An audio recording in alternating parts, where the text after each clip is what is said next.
Somewhere right now, in the dark or the quiet of wherever you are, you're about to step into the longest story ever told.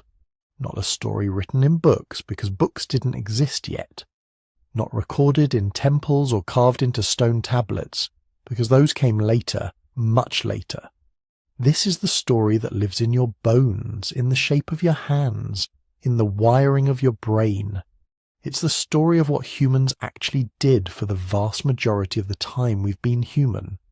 Here's a number that tends to rearrange something in the back of your mind.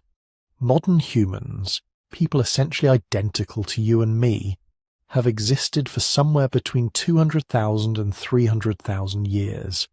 Agriculture, the thing we usually point to as the beginning of civilization, appeared roughly 12,000 years ago, which means that for somewhere around 150,000 years, possibly longer, fully modern human beings were alive on this planet, thinking, feeling, raising children, telling stories, falling in love, watching stars, and doing it all without a single city, a single farm, a single written word. That enormous stretch of time is what this video is about, and before we go any further, it's worth being honest about something. What we actually know about those 150,000 years is fragmentary in ways that are genuinely humbling. Archaeology can tell us an enormous amount, but only when people left something behind that survived. Stone tools survive, bones sometimes survive, charcoal from ancient fires survives, but the things that made up most of daily life, wooden shelters, woven baskets, songs, conversations, the names people called each other, the stories they told their children, those are gone. Completely and utterly gone. So everything you're about to hear is built from a combination of physical evidence, genetic analysis, and careful inference. When the evidence is strong, I'll say so. When we're looking at possibilities and educated guesses, I'll say that too. Because the honest version of this story is actually more interesting than a confident one. Genetics has become one of the most powerful tools we have for reading the deep past. As you may have heard in the introduction to this channel, DNA carries a kind of molecular memory, a record of who survived, who reproduced, where populations moved, and when catastrophes nearly ended everything. Stone tools and fossils tell us what people made and what they looked like. DNA tells us something closer to what they went through. And together, the picture that emerges is both stranger and more beautiful than most of us were taught. There are a few mysteries in particular that this video is going to keep circling back to, because they're the ones that really get under your skin. The question of the first art, not just cave paintings in France and Spain, which are already breathtaking, but evidence suggesting that human beings were making symbolic marks and using pigment far earlier than we once thought, possibly 100,000 years ago or more.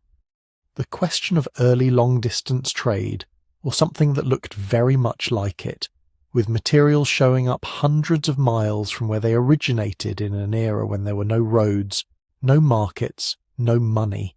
And the question of early ritual, evidence that people were doing something with their dead, with ochre, with shells, with deliberate arrangement, that points toward an inner life we can barely glimpse but can't quite dismiss.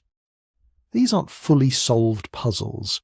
They're doorways into a past that keeps surprising us, and we'll walk through each of them as we go.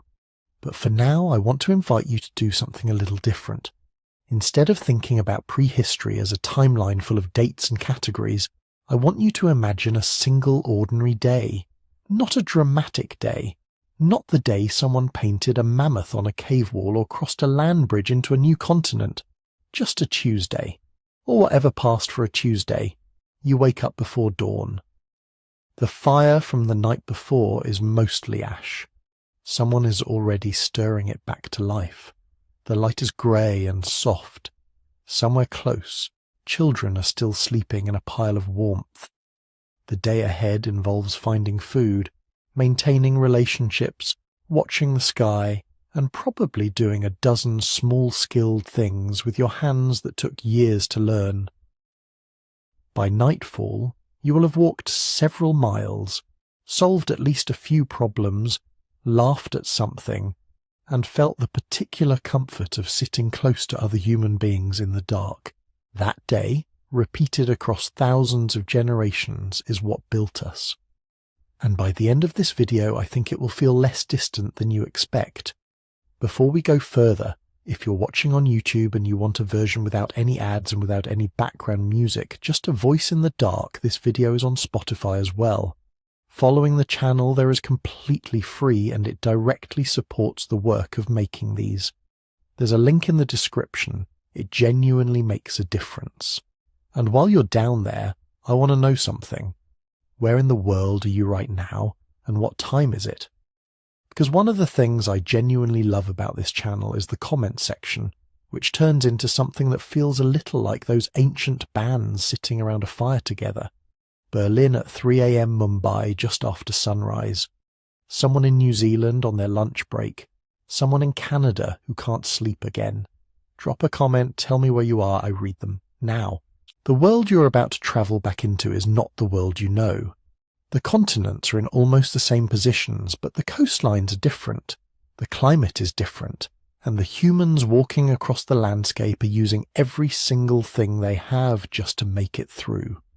No safety net, no grocery stores, no hospitals, no guarantee of anything, and yet, from that precarious existence, something extraordinary was being built, slowly, invisibly, over tens of thousands of years, something that eventually led, against all reasonable probability, to you, lying somewhere comfortable, listening to a story about your own impossibly deep past.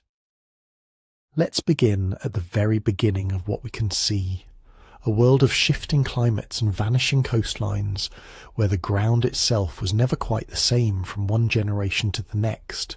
To understand what your ancestors were doing for those lost 150,000 years, you have to start with the stage they were standing on, and the stage was not stable, not even close. We live in a relatively unusual moment. The last 10 or 12,000 years have been, by the standards of deep time, a long calm. Not perfectly calm, but calm enough that you can build a city next to a river and expect the river to still be there in the same place when your grandchildren are old. The Pleistocene, the era that covers most of human evolution, was different. It was a world that kept shifting its rules. People sometimes hear Ice Age and imagine one endless winter, a planet locked in snow. But the Ice Ages were more like a pulse. Cold phases, when great ice sheets expanded across the north and the world dried out in many places.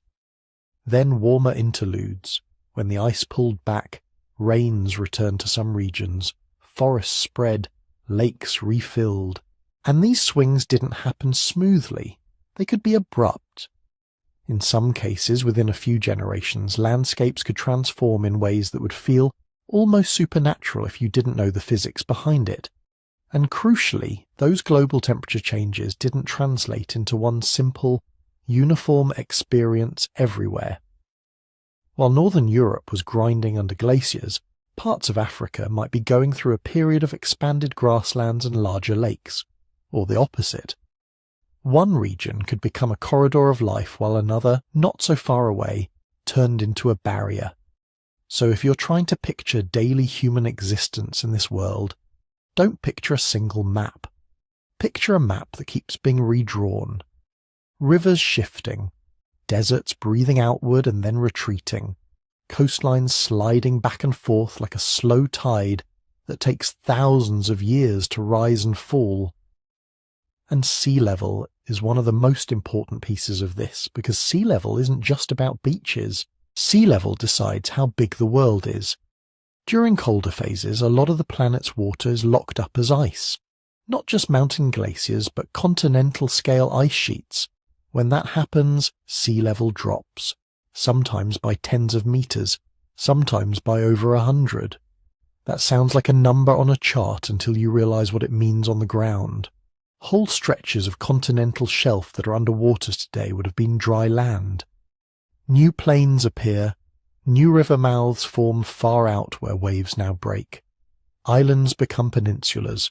Shallow seas turn into wide, walkable basins. Then the world warms again.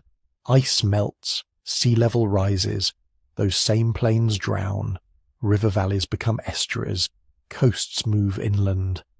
And every group of humans living near the ocean has to respond, because the edge of the world, the place where land turns to water and food concentrates, has just shifted, sometimes by miles, sometimes by tens of miles. What's almost painful to think about is how much evidence we've lost because of this. When sea levels rose after the last glacial period, they didn't just flood empty land, they flooded some of the best human habitat on Earth. Coastlines are rich.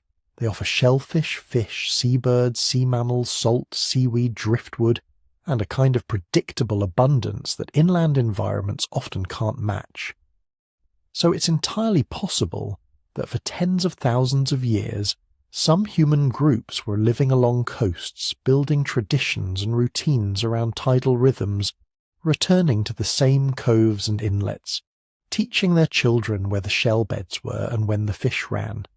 And then, later, the sea rose and erased the evidence. Their campsites are under water now. Their hearths, their tools, their discarded shells, gone beneath sediment and waves.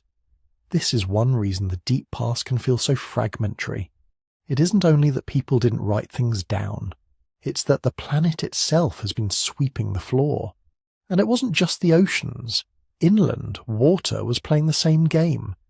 In the Pleistocene, rivers and lakes were not permanent fixtures the way we like to imagine them. They expanded and shrank as rainfall patterns shifted.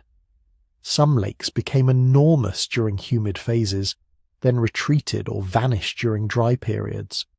Basins that are deserts today sometimes held water long enough to support grasslands, game animals, and human travel routes. Then the climate swung again, and those same basins became traps, vast empty stretches where a travelling group could die if they miscalculated. This is where the idea of green corridors comes in. Not corridors built by anyone, not roads, more like temporary windows in the landscape. When monsoon systems strengthened, when rains reached farther north, parts of the Sahara that we think of as an absolute wall could become something else. Not a paradise, not a garden, but a mosaic. Patches of savanna, chains of lakes, seasonal rivers, wetlands full of birds and edible plants, herds moving through. Under those conditions, what looks like an impassable desert on a modern map becomes a pathway. And when the rains weakened again, that pathway closed. The lakes shrank. Rivers broke into isolated pools. Vegetation retreated. The same route that once carried animals and people became a barrier of sand and heat and thirst. Similar things happened in Eurasia. Steppe zones expanded and contracted. Forest belts shifted north and south. Mountain passes opened in some periods and became ice-choked in others. A river valley could be a lifeline for thousands of years and then, through a change in climate or sedimentation, become less reliable, forcing people to change their whole rhythm of movement. If you were alive in that world, you wouldn't have thought of it as climate change. You would have thought of it as the personality of the land, the way some years were generous and some were cruel, the way elders remembered waterholes that the young had never seen, the way certain places were spoken of with a kind of respect, because they could save you, and they could also betray you. And the truth is, we can see traces of these swings. Not perfectly, not everywhere, but enough to know the pattern was real. Scientists read this ancient world through what amount to natural archives, pollen cores, for example. In lakes and bogs, year after year, plants release pollen that settles and becomes layered in sediment. Drill down through those layers and you can find a record of changing vegetation. More grass pollen in one period, more tree pollen in another. It's like finding the landscape's diary, written in grains so small you can barely see them. There are isotopes too, tiny chemical signatures that shift depending on temperature and rainfall. oxygen isotopes in ice cores, in cave deposits called speleothems, in shells and lake sediments, each one a clue about past climates. Lake sediments can show when a lake was deep and stable, when it became salty and shallow, when it dried out and returned. Glacial records, the scars and deposits left by advancing and retreating ice, tell you when the cold phases peaked and when the world warmed again. None of these sources gives you a full-colour movie. They give you pieces, graphs with uncertainties, local records that don't always line up neatly with each other because local conditions matter. And that's the part that's worth emphasising, because it keeps us honest. The Pleistocene wasn't a single global story playing out the same way everywhere. It was 1,000 regional stories braided together. One valley could stay relatively stable while the plateau nearby became drier. One coastline could become richer as sea level fell and new tidal flats formed, while another coastline became harsher as currents changed and storms intensified. Even in the same general climate phase, two groups separated by a few hundred miles might have lived in completely different worlds. So when we talk about humans adapting, we're not talking about one strategy that everyone used. We're talking about a toolbox, a set of choices that had to be made again and again. When do you roam and when do you stay?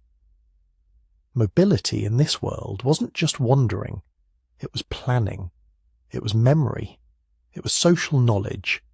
If rainfall was reliable and local resources were abundant, it might make sense to stay in a region longer, to learn it deeply, to return to the same sheltering rock overhangs, to know which plants ripen first after the rains, where the game tends to cross a river, which spots hold water late into the dry season.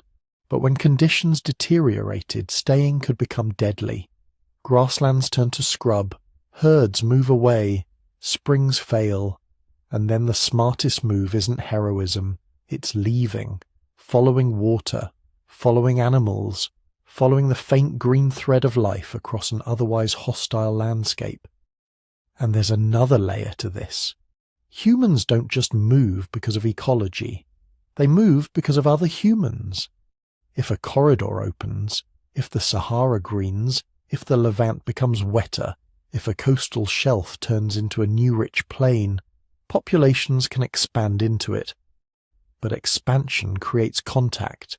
Contact creates competition sometimes, and exchange other times. And when the corridor closes again, groups can become isolated, trapped on one side of a desert or mountain belt that has grown more difficult to cross. Isolation changes things over time. Languages drift. Tool traditions diverge. Genes diverge. And then the corridor opens again, and people meet once more, not as strangers exactly, but as distant cousins who've been living different histories.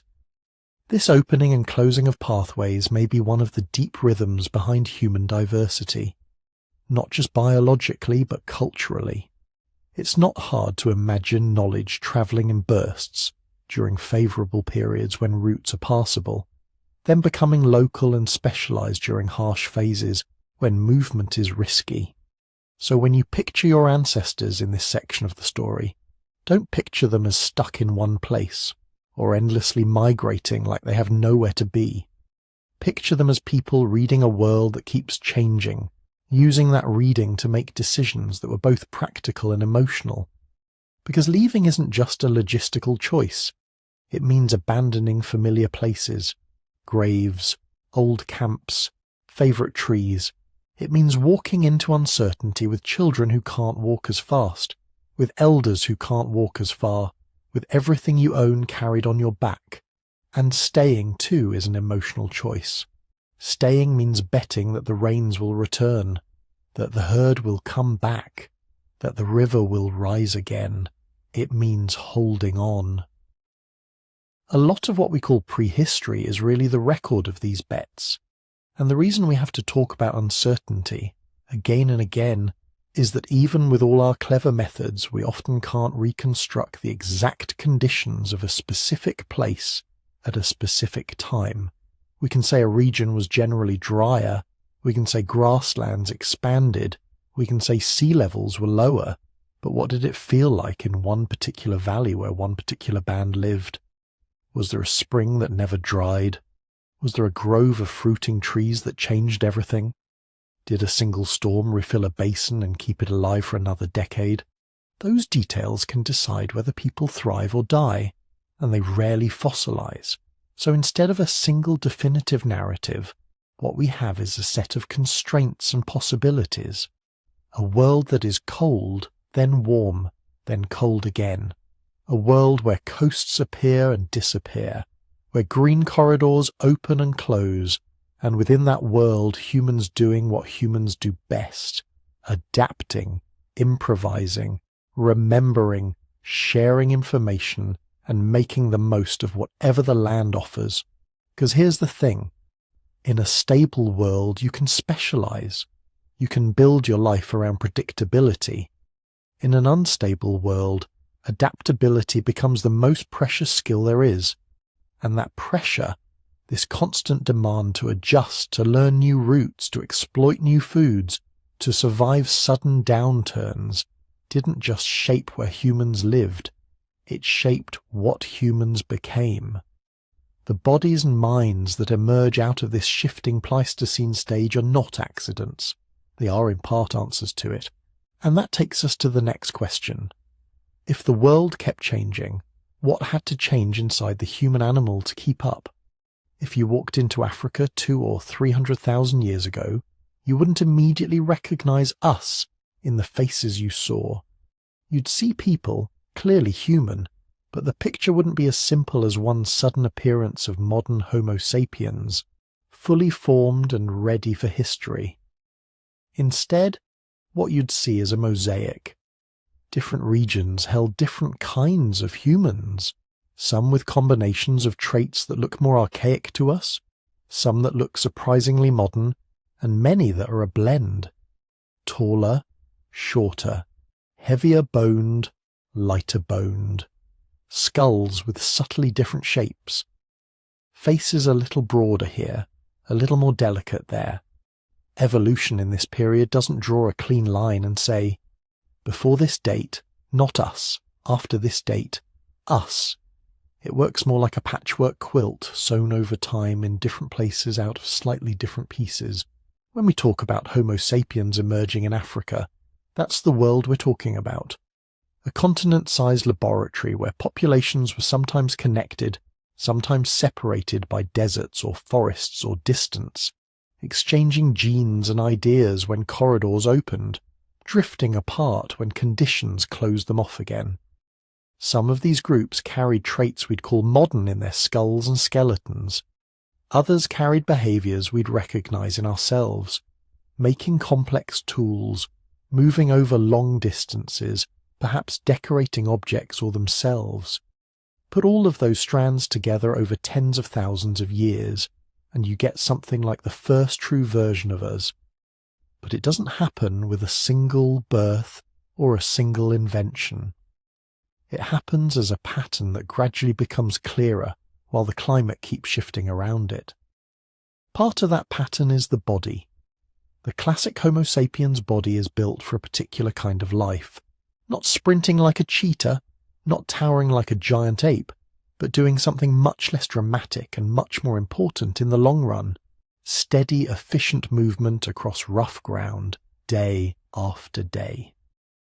Compared to earlier humans, our skeletons are generally more gracile, finer boned, but that doesn't mean fragile.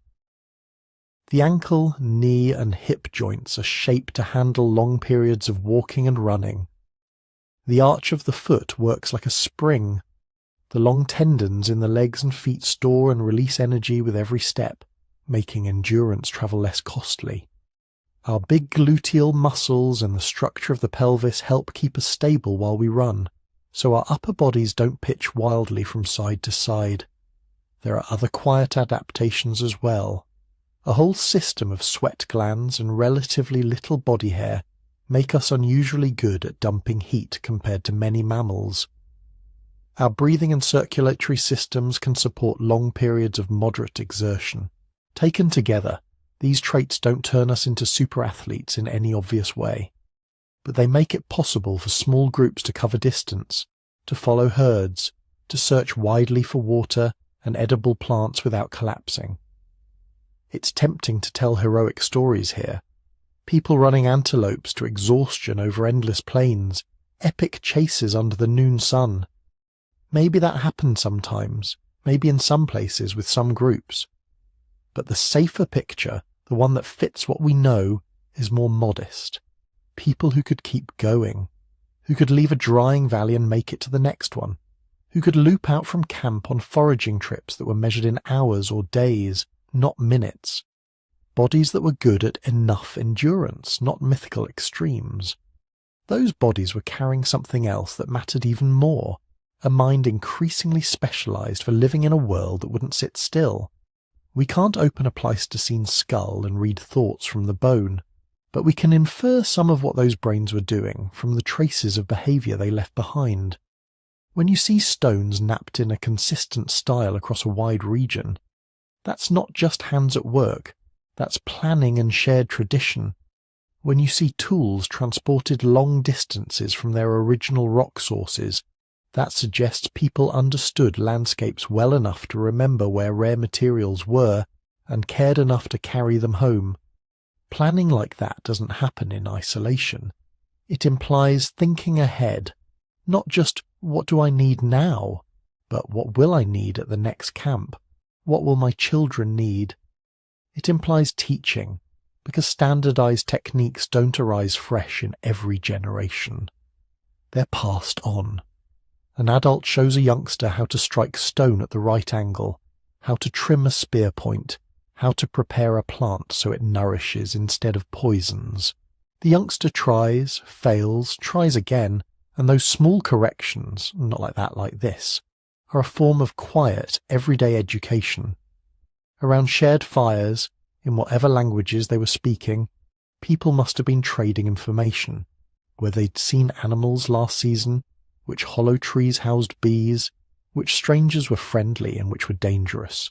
Cooperation stops being optional when the land is unpredictable.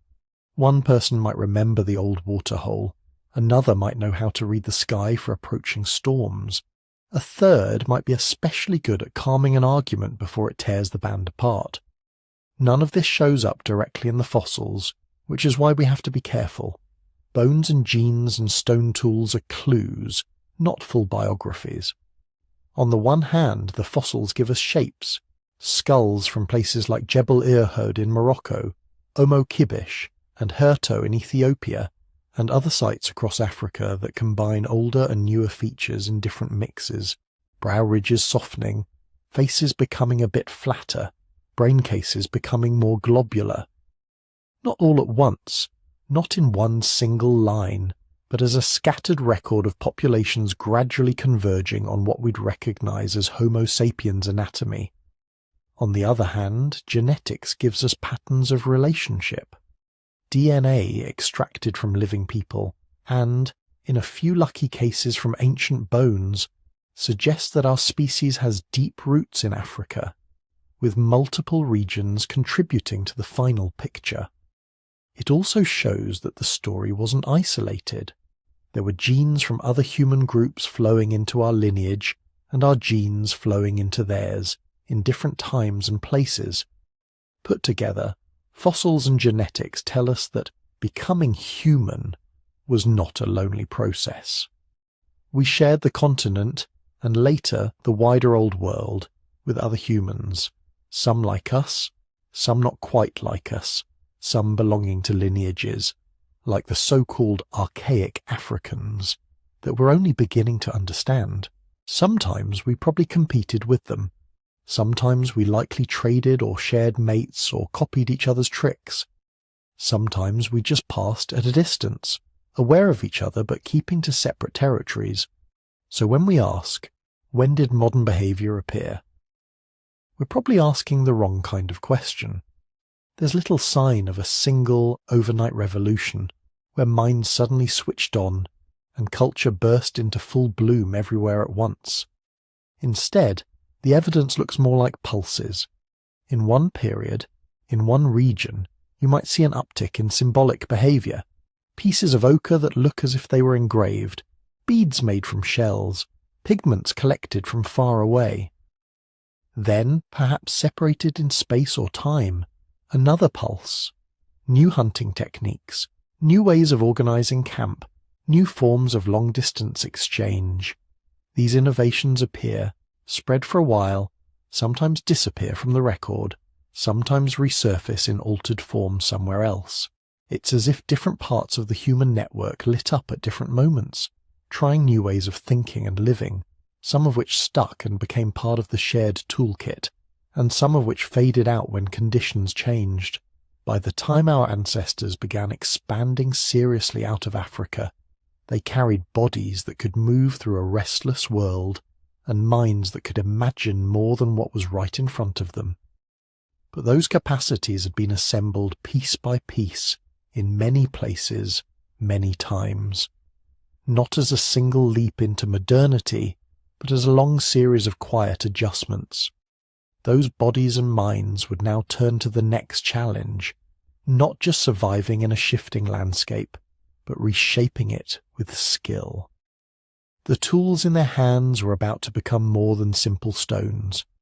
For a long stretch of our deep past, stone was the main thing that survived well enough for us to find. Wood rots, leather crumbles, fibres and glues and bindings dissolve, but the stones your ancestors struck open, shaped, used, resharpened, and finally discarded, those remain. To an archaeologist, those aren't just rocks. They're frozen traces of decisions. Every flake that flew off a core did so because someone chose where to hit, how hard, and from what angle. When those choices repeat in the same way at dozens of sites, across hundreds of miles, over thousands of years, something important is hiding in that pattern. It means someone taught someone else how to do it. It means a style of making things became a habit, then a tradition. In the Middle Stone Age in Africa, and the Middle Paleolithic in Europe and Western Asia, you start to see those traditions getting more and more deliberate. Earlier, humans had already invented fine tools, hand axes shaped on both sides, sharp flakes struck from cores, but the basic idea had been around for more than 1 million years with relatively slow change. Then, gradually, the way people thought about stone began to shift. Instead of just knocking useful pieces off a rock until it looked like the right shape, knappers began to prepare the stone before they took the main flakes. They would study the raw block, shape it into a particular geometry, and only then deliver a few carefully placed blows to remove a series of usable pieces. Archaeologists call this prepared core technology. You might hear names like Levallois for certain versions of it. The label doesn't matter as much as what it implies. Prepared core methods mean someone could imagine the tool they wanted before it existed, and then rearrange the stone to make that future shape possible. It's a kind of 3D planning, thinking not just about the flake you're taking now, but about the ones you'll take 3 or 4 steps from now. It's choreography, embedded in rock. Done well, these techniques produce standardized flakes, pieces with fairly predictable size, thickness, and edge shape. If you know that every flake you remove will be more or less the same, you can start designing tasks around them. This one for cutting meat, that one for scraping hides, another shaped into a point to go at the end of a spear. Those points become especially important in this period. You see them again and again, thin, elongated flakes, retouched along their edges into tidy symmetrical tips. Some are clearly made to be handheld knives or perforators. Others are more likely meant to be mounted on something else, transforming a simple sharp stone into the business end of a larger tool. That's where another quiet revolution appears: composite technology. A composite tool is a combination of parts. Stone is just one piece of the puzzle. The others, wooden shafts, fibre bindings, plant resins, sinews, rarely survive for us to find, but the stones carry clues. Microscopic wear along the base of a point, polish and striations at angles that don't match cutting, traces of plant resin still clinging in tiny patches. All of these suggest that the point was hafted, fixed to a handle or a shaft. A spear with a stone tip is more than a sharper stick. It changes what kind of animals you can hunt safely. It allows you to stand a little farther away from a dangerous body of muscle and bone. Thrown spears and later lighter projectiles extend reach even more. With a hafted scraper, you can grip farther from the cutting edge and apply more controlled force, scraping hides cleaner and faster without shredding your hands. To make a composite tool work, you have to know several things at once. Which woods are straight and strong enough for shafts, which plants exude sticky resins and how to heat them so they become glue instead of brittle crystals, how to twist fibers into cordage, how to keep tension while you bind, how to shape the stone so it sits snugly without splitting the wood. None of that is obvious the first time you try. These are skills that live in bodies and gestures, how it feels when the strike is right, how the resin smells when it's hot enough, how tight the binding should be before it snaps. For those patterns to persist across generations, people had to be watching each other closely, correcting, imitating, and remembering. When archaeologists sort tools from different sites, they start to see something else emerge: regional character. In one area, points might tend to be long and narrow, with fine, delicate retouch. In another, they're shorter and broader, or made using slightly different preparation techniques. Some valleys favour particular scraper shapes. Others develop characteristic backed pieces, tools with one edge blunted for holding, and the other kept razor sharp. Over time, these patterns can endure for thousands of years. That endurance suggests more than just, this is the easiest way to do it. It points toward tradition. A young napper doesn't just learn how to make a cutting edge.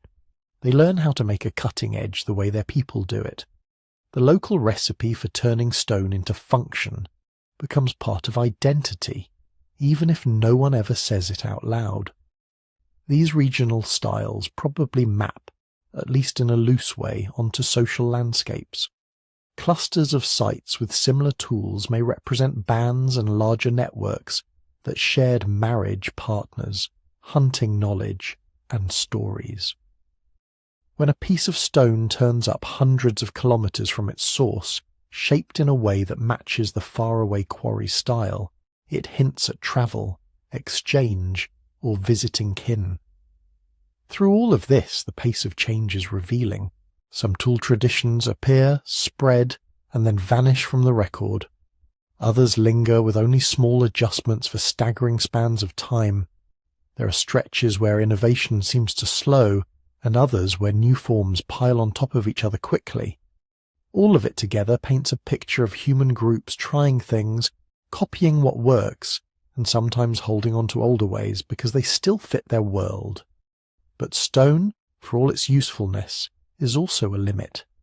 You can hold a flake in your hand and read the angles of force, the order of blows, the outline of a tradition. What you can't read directly is what the maker called the tool, or whether the technique was wrapped in a story about an ancestor or a spirit. You can't tell if certain styles were reserved for particular clans, or if a carefully shaped point was a gift from a grandparent. You can't hear the words that pass between teacher and learner as the first flakes flew. Language, identity, beliefs, all of those leave only indirect fingerprints in the archaeological record. Standardization hints at teaching. Regional variation hints at group boundaries. Sudden bursts of new technology hint at moments when minds, and maybe myths, were shifting. But the inner worlds of the people who struck those stones remain mostly in shadow. Still, if you follow the trail of tools through the Middle Stone Age and Middle Paleolithic, a pattern becomes hard to ignore. Bit by bit, people are getting better at bending materials to their will, imagining sequences of action, and building skills that outlast any one lifetime. The tools are becoming more than just ways to cut meat or shape wood.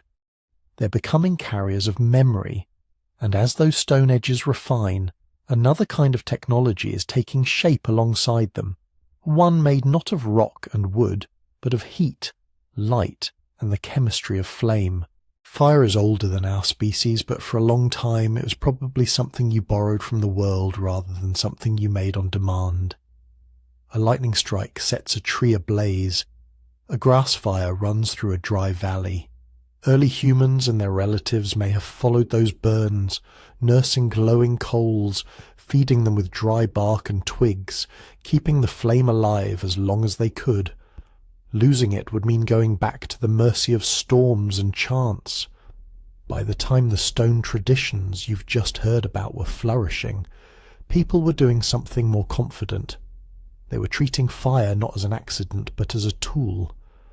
In caves and open-air sites across Africa, Europe and Asia, archaeologists find patches of reddened earth and stone, charcoal caught in ancient sediments, layers of ash built up over time. In some places these traces form discrete hearths, repeated fire spots in roughly the same location, used again and again over years or even centuries. Those are the fingerprints of controlled flame. They don't look like much when they're first uncovered.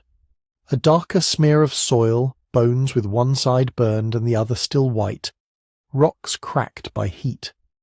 In older layers, the evidence is even more fragile. Wind and water scatter ash. Plant roots chew through sediment. Whole campsites can be erased by a single flood or the slow crumbling of a cave roof. That's one reason our picture of ancient fire use is still patchy. We suspect its importance far exceeds the number of hearths we've actually found. Preservation is fickle. 100,000 campfires might vanish without a trace. A handful survive as thin, charred shadows in the ground. But those few are enough to suggest something about how fire wove itself into daily life. Imagine the shape of a day without artificial light. Dawn brings the cool grey of early morning, then the brighter, harsher light of full sun. Work fits itself into that window. People wake, stir embers into flame, warm themselves, perhaps roast leftover scraps from the previous night's meal. Then they scatter. Some go to check traps or familiar feeding grounds. Others fan out to gather plants, insects, shellfish, firewood. Children tag along or stay with older relatives. Tools are carried, used, set aside, resharpened on the spot. The sun moves steadily overhead, tracking the hours in a way you can't ignore. As the light begins to soften again, the direction of movement reverses. People drift back toward a shared centre, drawn not just by habit, but by the promise of warmth, food, and company. There, at that centre, is the fire. It's easy to focus on the obvious benefits. Fire is heat, especially when the air turns cold or wet. A good bed of coals can turn a marginal cave or a drafty rock shelter into a livable home. In colder regions where nights bite and winters stretch for months, the ability to build and maintain hearths is almost certainly what allowed human groups to push farther poleward, or to stay in one camp for a longer season instead of constantly retreating to milder refuges. Fire is also safety. Many predators dislike flame. A ring of firelight and smoke may not have been an impenetrable wall, but it was likely a powerful deterrent. For a species that sleeps on the ground, in bodies without claws or thick fur, that little buffer of heat and light would have meant fewer surprises in the night. Then there is the chemistry. Even simple roasting changes food. Raw meat can be tough, stringy, resistant to chewing. Heat unravels proteins, melts fat, softens connective tissue. Plants that are fibrous and hard to digest when fresh may become more palatable and less risky when baked or boiled. Tubers and roots, especially, can hide both calories and mild toxins. Cooking doesn't magically make everything safe, but it often breaks down at least some harmful compounds and makes starches easier for the body to access. Anthropologists and biologists debate just how deeply cooking transformed our evolution.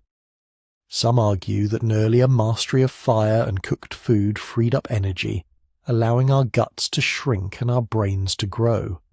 Others see the change as more gradual, one factor among many. What most agree on is that a cooked meal tends to deliver more usable calories per bite, with less time spent chewing and less wear on teeth. That matters in a world where every calorie counts. A day's gathering might yield tough roots, small animals, bones with marrow, seeds. Raw, these are resource-intensive to consume. Cooked, they become more like efficient fuel. Fire lets you squeeze more energy from the same landscape, which in turn makes harsher environments survivable and lean seasons less deadly. But if you stop the story there, fire is just another technology, an especially dramatic one, but still basically a tool. Its deeper role shows up when the practical work of the day winds down, and the darkness thickens at the edges of the light. Because once the evening tasks are done, once the meat is roasted, the tubers baked, the embers raked into a sustaining glow, the fire becomes something else entirely. It becomes a stage. Around the hearth, people repair tools, resharpening points by the glow of coals, softening resins to rehaft blades, mending bindings. They twist fibres into cordage, scrape and stretch hides, carve bone or wood with small careful motions. The flicker of light is fragile, but it's enough to keep hands busy for another hour or two. This is likely when much of the teaching happens. A child stands close, watching how an adult holds the stone and the hammer, how they angle the flake. Someone guides small hands on a scraper, correcting their grip. Questions are asked. Why this wood and not that?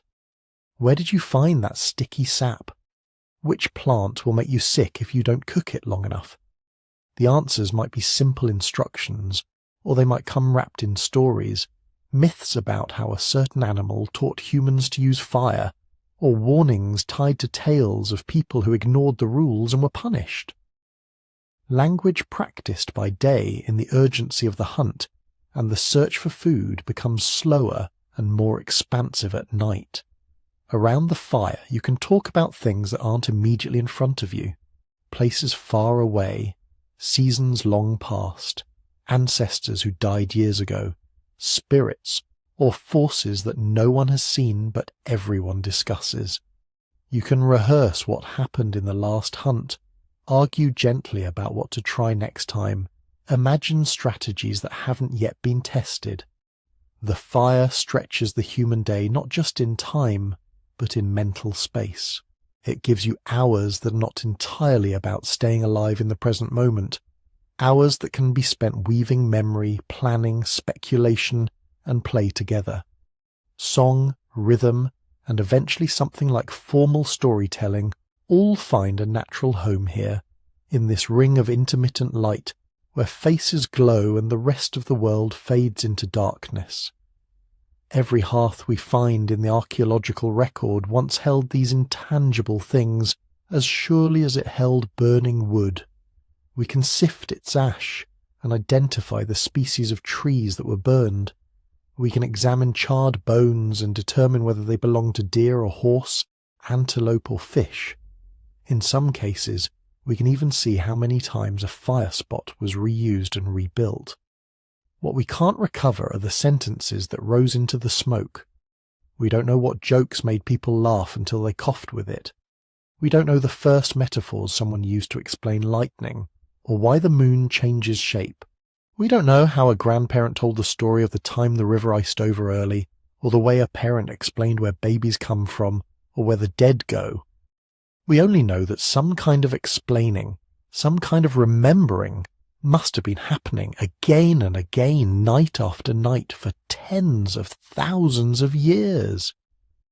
When you sit by a campfire today, staring into the coals and letting your thoughts wander, you're sharing in a very old rhythm. The pattern of day and night your distant ancestors knew wasn't broken by streetlights or glowing screens. It was a simpler alternation, bright, exposed, and busy under the sun, gathered, reflective, and storied around the flame. Fire made new foods possible. It opened colder lands, it protected sleeping bodies, but it also gave human groups a shared, recurring space in which time slowed down and words could take root. Those words, carried in voices and memories, were as fragile as smoke. Most of them vanished as soon as they were spoken. Yet out of that endless flow of talk around evening fires, a few ideas stuck about who we are, where our people came from, how the world works and what it means. The hearth in that sense was more than a circle of warmth. It was a quiet engine, turning heat and light into culture. And when the last fuel was pushed in, the last embers banked for morning, and people lay down in the cooling dark, the glow would fade, leaving only the faint smell of ash and the memory of words. Above them the sky was as black and wide as ever.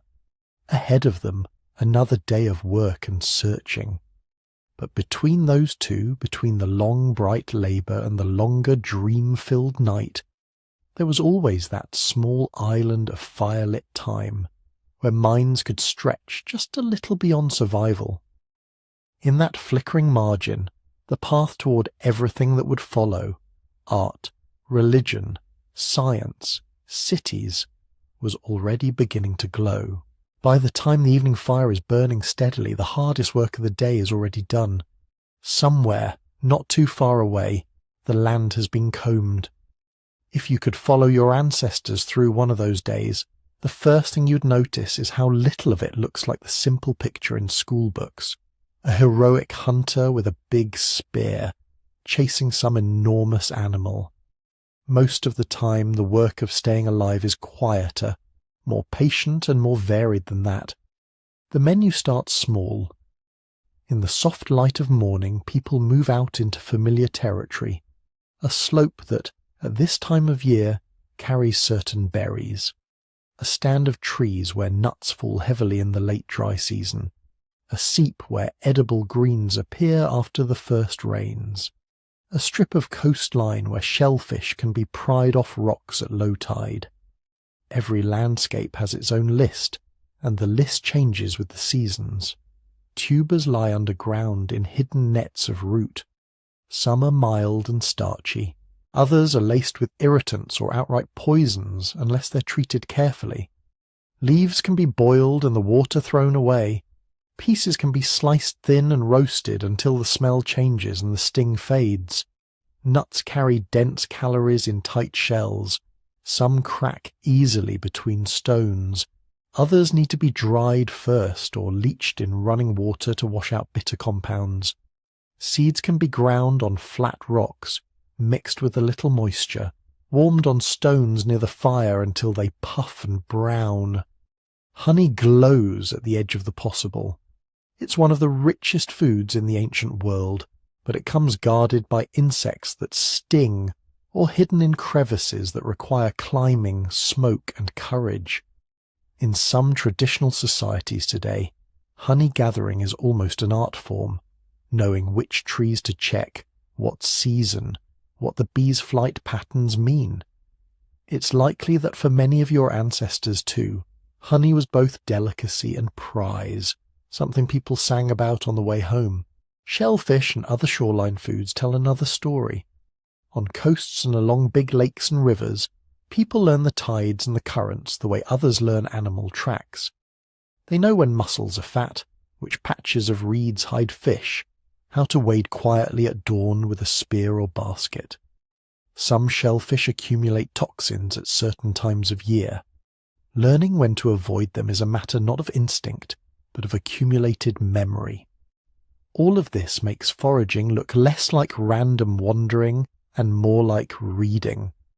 To live this way, you have to hold a mental map of your home range, where everything grows, when it ripens, how long it keeps, what it looks like at different stages. You have to remember which plants are cousins, similar in appearance, different in effect. You have to know how to process the tricky ones safely, how to store the fragile ones, how to combine them with other foods so that a thin stew still delivers enough protein, enough fat, enough micronutrients. It's a knowledge-intensive way of life. Even the animals are part of that map. Small game, birds, hares, rodents, reptiles, fish, provide a steadier trickle of meat than the dramatic big hunts. People set snares in narrow animal paths, drop weighted nooses from overhanging branches, weave fish traps that funnel movement toward narrow exits. Children can learn to flush out lizards, to catch frogs or insects, to throw stones with deadly accuracy. Big animals are different. They demand coordination. In open grasslands, groups may fan out and slowly push herds toward a ravine or a hidden bog. At the right moment, a sudden rush, shouts, thrown spears. In forested regions, hunters might move in quiet arcs, reading every snapped twig, every faint scent on the wind. In snowy landscapes, they may track animals over long distances, using endurance rather than speed, following a wounded creature until sheer exhaustion makes it vulnerable. Sometimes the kill comes from close range, with a thrusting spear delivered at great risk. Later people develop lighter projectiles, spears thrown with the aid of a spear thrower, darts that can be launched from a safer distance, eventually bows and arrows in some regions. But even with better tools, the essential ingredient is cooperation. Someone has to spot. Someone has to decide when to advance, when to hold back, when to abandon a trail that's turning dangerous.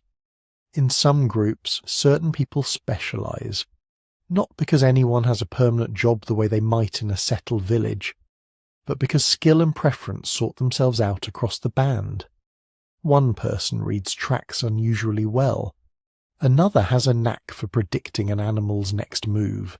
Another is known for patience, able to sit motionless for hours at a game trail. Elsewhere, where large animals are scarce or unpredictable, people lean into what archaeologists call broad-spectrum strategies. Instead of focusing mostly on a few big prey species, they widen the net. More small animals, more fish, more shellfish, more seeds and roots, more opportunistic harvesting of whatever the landscape offers. Over thousands of years, in some places, you can see this broadening in the record. Shell middens, piles of discarded shells, grow thick along coasts. Bone assemblages shift to include more small animals and fish. Grinding stones become more common, worn smooth by years of seed processing. It's not agriculture yet. Nobody's planting fields or herding domestic animals on purpose. But it's a hint that people are learning to squeeze calories from a wider range of sources, experimenting with new ways of living within their environments. Underneath all this variety is a simple, brutal fact. On any given day, some people will be luckier than others. One group might come back from the shoreline with baskets heavy and dripping. Another returns from the hills with only a few handfuls of bitter greens. A hunting party may spend hours tracking an animal only to lose it in dense terrain, while another stumbles almost accidentally into a successful ambush. Food sharing is the human answer to this unevenness. In many foraging societies studied today, meat from a large animal does not belong just to the hunter who struck the final blow. It's divided according to rules everyone knows, moving outward from the core family to more distant relatives, to neighbours, sometimes even to visitors. Plant foods, too, are shared, maybe less dramatically, but often no less systematically. This isn't just kindness, it's a form of insurance. If you give today when you are lucky, you have a strong claim to receive when you are not. Over time, the entire group smooths out the sharp peaks and valleys of daily fortune. Children whose parents had a bad run of luck still eat because other families had a good day. Elders who can no longer hunt or dig tubers still get their share. Injured people can heal instead of starving. Sharing also binds people emotionally. Refusing to give or hoarding too much can damage reputations, strain alliances, and in a small group that depends on each member, that's dangerous. Generosity, by contrast, builds credit that is social as well as nutritional. Those quiet exchanges of roasted meat, cracked nuts, cooked roots, passed hand to hand around the fire, are one of the ways a band becomes a we, instead of just a cluster of individuals. When you step back, the picture of hunter-gatherers that emerges is very different from the old stereotype of people living on the edge of starvation, wandering aimlessly. Foraging societies, past and present, tend to be remarkably flexible. They can shift emphasis from big game to fish, from roots to nuts, from coastal foods to inland ones. Depending on how the climate swings and what the land provides, they innovate, inventing new traps, new processing methods, new ways of storing surplus when a particular resource comes in abundance. They adjust group size and movement patterns as conditions change, splitting into smaller units in lean times, gathering into larger ones when food is plentiful and social ties need refreshing. This, more than anything, is the secret of food before farming. Not a single signature dish, but an adaptable relationship to the living world. Every day, minds move across the land, matching memory to season, observation to action. Every evening the results are pooled, shared, argued over, woven into stories. What worked this year? What failed last time? Where the tubers were thickest after the last big flood? Which kind of shellfish tasted off in the hot months? Long before fields, long before barns, this is how your ancestors ate. By turning attention, cooperation and creativity into calories again and again for tens of thousands of years. And when their bellies were full enough and the fire was burning low, they turned those same skills toward another task, deciding where and how to sleep. If you went looking for their homes with modern eyes, you might think they had none. Cities leave skylines, villages leave foundations, even early farmers leave post holes and ditches you can trace like ghost floor plans. For most of the last 150,000 years, people left almost nothing so obvious behind. Part of the reason is simple. What they built with doesn't last. Wood, grass, reeds, branches, hides, piles of brush and light poles. On an archaeological timescale, these are smoke. They rot, burn, get trampled into the soil, carried away by animals, washed out by floods. A storm can erase a season's worth of construction in a single afternoon. The ground itself is shifting under them. Riverbanks migrate, sand dunes creep, coastlines drown and reappear as the ice sheets advance and retreat. A camp that felt solid and familiar in one generation can be under a lake, or buried beneath meters of silt a few thousand years later. So when we go looking for houses, what we mostly find are traces. A ring of darker soil where a windbreak once stood, marked by the stains of former posts. A crescent of stones, set deliberately to hold down the edges of a hide shelter. A scatter of burned bone and charcoal where a hearth was used again and again. Layers of compacted earth that tell us quietly that feet slept and sat and worked here, not just for a night but for years on and off. Many camps, especially in mobile groups, were probably very simple. A few poles leaned together, a hide slung over the top, an opening turned away from the prevailing wind. In forested regions, maybe brush piled to make a low wall, with woven branches on top. In colder places, snow and turf stacked as insulation.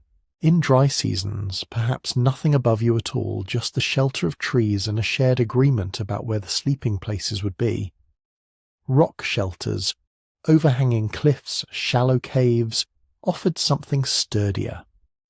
Across Africa, Europe and Asia, archaeologists find these natural refuges peppered with thin, dark bands in the sediment. Each band is a living floor, ash, tiny fragments of bone, stone chips, bits of ochre, sometimes traces of pollen from plants brought in as bedding. In some sites there are dozens of such layers, stacked one atop another like the pages of a book, telling us that people kept coming back to the same recess in the rock, year after year, century after century. In open country, the evidence is even fainter, but it's there. At some sites, magnetically altered soil and charcoal flecks map out clusters of small hearths, arranged in patterns that repeat. You can see in the distribution of stone flakes where people sat to make tools, all of them facing the same direction, perhaps looking out over a valley. Refuse accumulates in specific zones, off to one side, downhill, downwind. Food was eaten here, butchered there. Sleeping areas tend to be cleaner, with fewer sharp flakes, fewer gnawed bones.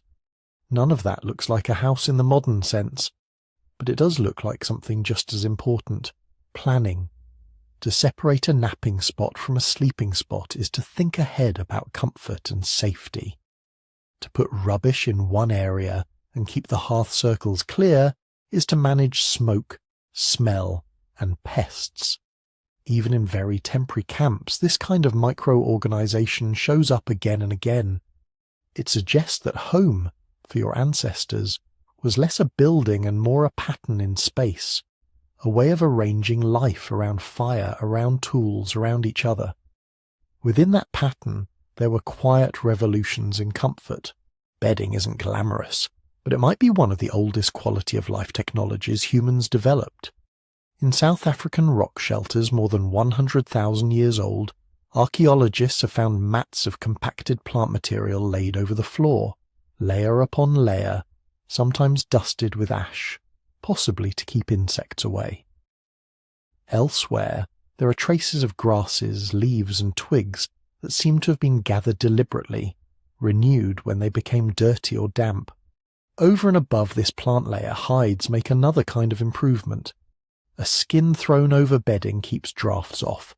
Folded double, it cushions hip and shoulder. Rolled, it becomes a portable mattress and blanket in one, easy to carry when the group moves on.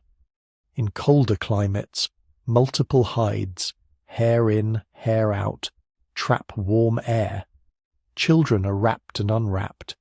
Elders can rest more comfortably. People heal faster from injuries when they can stay warm and dry. Insulation can be as simple as piling extra brush on the windward side of camp, or stacking rocks into low walls that block the worst of a prevailing gale. In some regions, people may have lined shallow pits with grasses and skins, essentially making dugout sleeping nests that hold heat better than the open air. These tricks leave almost no visible signature after enough time has passed. But where we do see depressions, concentrations of plant remains, or repeated ash layers, they hint at a surprisingly deliberate technology of rest. How long any of these homes lasted depended on how people moved. For many groups, life followed what anthropologists call seasonal rounds. In dry seasons, camps cluster near permanent water, taking advantage of fish, riverine plants, and the animals that come to drink. In wet seasons, people may move higher, away from floods and biting insects, exploiting different plants and game. Certain spots, especially rock shelters, good vantage hills, springs that rarely fail, become base camps, used for weeks or months, then left, then revisited when conditions swing back around. From these base camps, smaller hunting and gathering parties set out on shorter trips. A good berry patch might earn a one-night stop marked only by a tiny hearth and a few footprints in the soil. A promising herd might pull a group out onto the plain for several days, sleeping under the open sky, using the simplest possible windbreaks or none at all. These brief way stations barely touch the earth. Archaeologists may never see them. Because of this, the map we can reconstruct is always partial. Where the ground was kind, where rock overhangs preserved ash and debris, where chance protected a patch of ancient floor from erosion, we catch glimpses of intimate spaces, hearth rings repeatedly relit in the same spot, napping areas returning like constellations, faint sleeping platforms rebuilt over older ones. In harsher landscapes, or older layers, the same kinds of home may have existed and simply vanished without trace. So when we say we don't see houses in deep prehistory, we have to be careful. The absence of neat post holes or stone walls doesn't mean your ancestors slept in chaos or had no sense of belonging to particular places. It means that what counted as home was often light on the land, flexible, quickly made and quickly unmade, following the rhythms of animals, plants and water.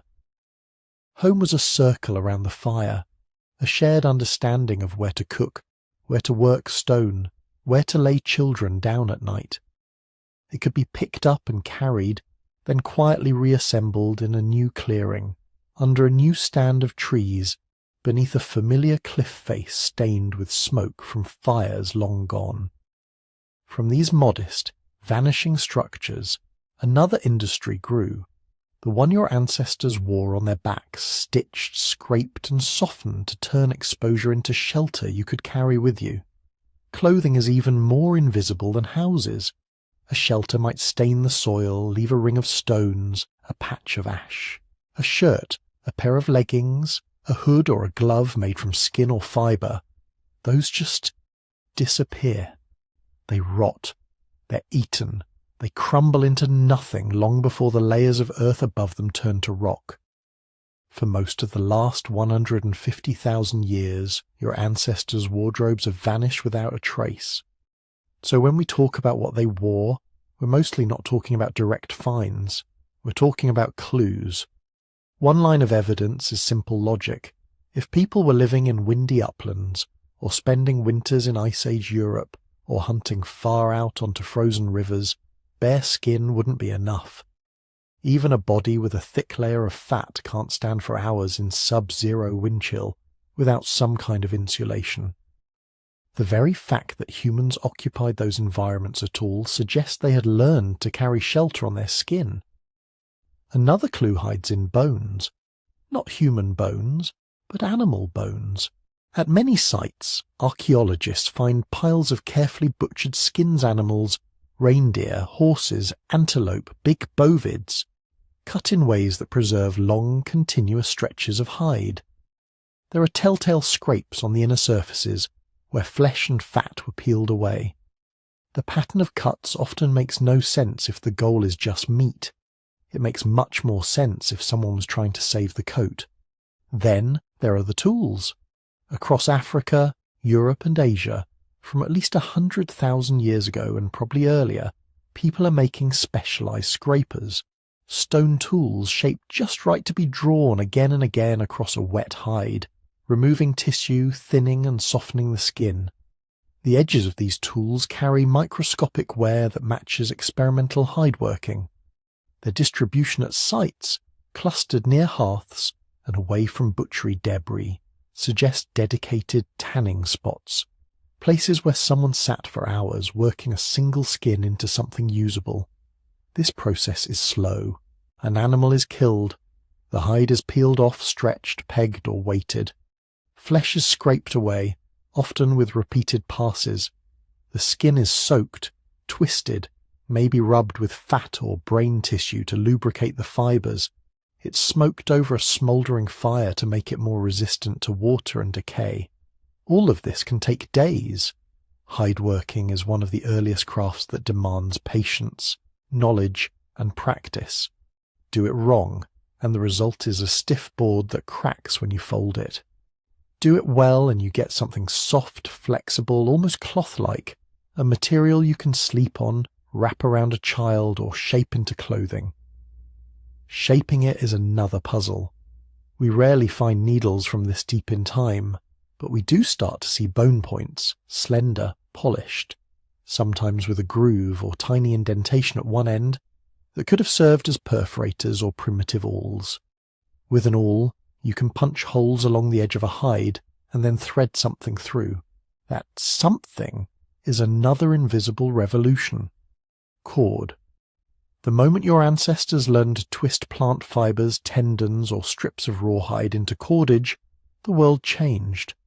A single string can tie a shelter together, snare a small animal, fasten a bundle to a carrying frame, or lace two edges of leather into a tube that fits around an arm or leg. Fibres almost never survive from this period, but their ghosts are everywhere. grooves on antler and bone that look like they've been used to smooth strands, wear marks on stone that match the friction of twisting, tiny notches on spear points where bindings once held stone to wood, and in some rare miracle sites, waterlogged bogs, dry caves, actual fragments of cord and woven material show up much later, confirming that the skills must have deeper roots. Once you can make cord, you can also make nets. Imagine a net hung in a stream, catching fish that drift in overnight, or stretched between stakes on a small game trail, turning a single hunter into a wall of many hands. Nets help gather fruit from high branches, carry loads of shellfish from the shore, support sleeping babies as hammocks. None of that leaves much of a trace 10,000 years later, let alone 100,000. But the efficiency of net hunting, the convenience of slings and bags, is so great that it's hard to imagine people not experimenting with them wherever suitable fibres were available. In cold climates, these invisible technologies, hides, cords, sewn or laced garments, are almost certainly what opened the door to whole continents. Fur next to the skin, windproof leather on the outside, cords binding sleeves and leggings closed at wrists and ankles. That combination traps a layer of warm air against the body. Add soft shoes or moccasins with grass or fur inside, and suddenly a barefoot tropical primate can walk and work on snow for hours. Archaeologists and geneticists have tried to pin down when truly tailored clothing, garments cut and shaped to the body, with sleeves, hoods, and multiple components, first appears. One hint comes from an unusual source: lice. The DNA of clothing lice, which live in garments rather than on skin, suggests they split from head lice sometime tens of thousands of years ago, probably when humans started wearing layers that stayed on their bodies day and night. But even that only gives a rough window, and it doesn't tell us what those early outfits looked like. A poncho-like wrap, a cloak pinned with a bone spike, trousers for riding, or just leggings tied to a belt. Here, we move from evidence into careful speculation. What we can say is that clothing is never just warmth. Making a garment is work.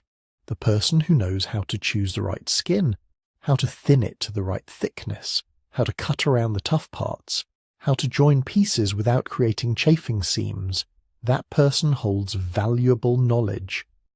It has to be taught, often over years, by watching and doing. Children scraping practice hides beside their elders, learning to feel with their fingers when the thickness is right, memorizing patterns that no one has bothered to draw. Within a band, the styles of cutting and stitching become a kind of quiet signature. The way a seam curves over a shoulder, the particular knot used to secure a tie, the choice to leave fur on in one spot and shave it off in another, all of these can say ours to the people who know what they're looking at. Colour creeps in too. We know from residues on grinding stones and fragments of stained shell that people were using ochres and other pigments very early. Those pigments don't only go on skin. They can be rubbed into leather, painted onto bags, dabbed along the fringe of a cloak, a red-tinted hood, a blackened pair of hunting leggings, a bag with a band of yellow along the edge. These are ways of marking identity, signalling role, perhaps even indicating achievements or life events. In this way, clothing becomes a moving canvas of social information. Who did the stitching on that beautifully finished baby wrap? Who has a hood lined with particularly fine fur, or a pair of gloves that fit almost perfectly? Such items can be gifts, inheritances, reasons for quiet pride. They can also be practical test of trust. Good clothes keep you alive. To share them is to share safety. None of this shows up clearly in the soil. For archaeologists, the deep prehistory of clothing is mostly a silence, broken by a few tools, a few wear patterns, a trail of indirect signs. But if you picture your ancestors at the fire, laughing, working, leaning into the light. It's almost impossible to see them as naked figures, untouched by fabric or skin. More likely, you would see a shifting mosaic of cloaks and wraps, belts and pouches, cords holding back hair, soft boots drying by the coals. You would see knowledge stitched into every seam, and survival hanging from every shoulder. Around that same fire, those skills and styles were doing something else just as important. Binding people to one another. Teaching a teenager to scrape a hide is teaching them to care for the group. Pleating cord beside a grandparent is a lesson in patience and attention. Learning the right way to tie a knot is learning in a small tactile way what it means to belong. From here, it's a short step to another layer of human life that doesn't fossilize easily either. The web of relationships, obligations, and shared stories that held those bands together night after night as they wrapped themselves in their handmade shelters and slept. If you could sit quietly at the edge of one of those fires and watch, the first thing you'd notice is how many different ages are packed into that small circle of light. Human groups, for most of the last 150,000 years, were probably small. Maybe a couple of dozen people, sometimes fewer, sometimes a few more. A handful of families travelling together or staying near a favoured river bend as long as the food held out. But family here doesn't mean a neat little nuclear unit like in a modern house. It's messier, looser, more tangled. A child might sleep beside a mother one night, curl up against an aunt the next, trail after an older cousin all morning while the adults work. An old man might not be anyone's biological grandfather, but still be grandfather to half the camp. Bonds grow through shared food, shared work, shared danger, not just through blood. Anthropologists often talk about bands, flexible groups whose membership can shift. Someone marries in from a neighbouring community, someone quarrels and goes to stay with distant kin for a season. Two bands that have travelled separately for months might merge for a while when the game is plentiful, splitting apart again when the land starts to feel crowded. That fluidity is a kind of insurance. If a drought ruins the hunting ground, you have somewhere to go. If a dispute becomes too bitter to solve, people can quietly drift apart instead of killing each other. In a world without courts or police, the ability to leave is one of the strongest conflict resolution tools there is. Underneath that shifting surface, though, are thicker roots, a wider network of related bands spread across the landscape. People probably knew who their distant cousins were. They knew which direction to travel to find a finds, in-laws, who owed them hospitality. They knew the names of people they had never met but had heard about around the fire. Into this web of relationships, human children arrive astonishingly helpless. A newborn ape can cling to its mother's fur and haul itself along within hours. Human babies can't even hold up their heads, and they stay dependent for years. They need help walking, feeding, carrying, protecting, teaching. That long, vulnerable childhood is risky. It only works if lots of people cooperate. Mothers are almost never raising children alone in this kind of world. Older siblings, aunts and uncles, cousins, and especially grandparents probably play huge roles. A grandmother who can't hunt fast anymore can still rock a baby, collect easy firewood, tell stories that keep restless toddlers from wandering into the dark. Some researchers argue that this grandmother effect is one reason humans evolve long post-reproductive lifespans. An older adult who lives on after their own children are grown can still boost the survival of grandchildren and great-grandchildren. Their investment pays off in the arithmetic of evolution. From the child's point of view, this means there are many safe laps to crawl into, many hands to learn from. You might watch a girl carrying a baby brother, learning balance and patience as she walks. You might see a boy shadowing a skilled hunter, not allowed to throw yet, but memorizing every move. You might hear an elder humming the same tune each evening, weaving lessons into rhythm and repetition long before anyone ever writes anything down. Cooperation doesn't end with childcare. It extends into almost every task that keeps the band alive. Hunting large animals is rarely a solo sport. People have to move together, coordinate, read each other's intentions. Some might drive animals toward a hidden line of spears, others wait in ambush. Success depends on trust. No one breaks early, no one steals the best cuts and runs. Even gathering can be collective. A group moves across a hillside, chatting softly, eyes scanning for berries, roots, seeds. Someone calls out when they find a patch. Others join in, helping strip the plants before birds or other animals arrive. The haul is carried back to camp where hands sort, clean and cook. The evidence we have from bones and sites suggests that when food comes back, it's usually shared.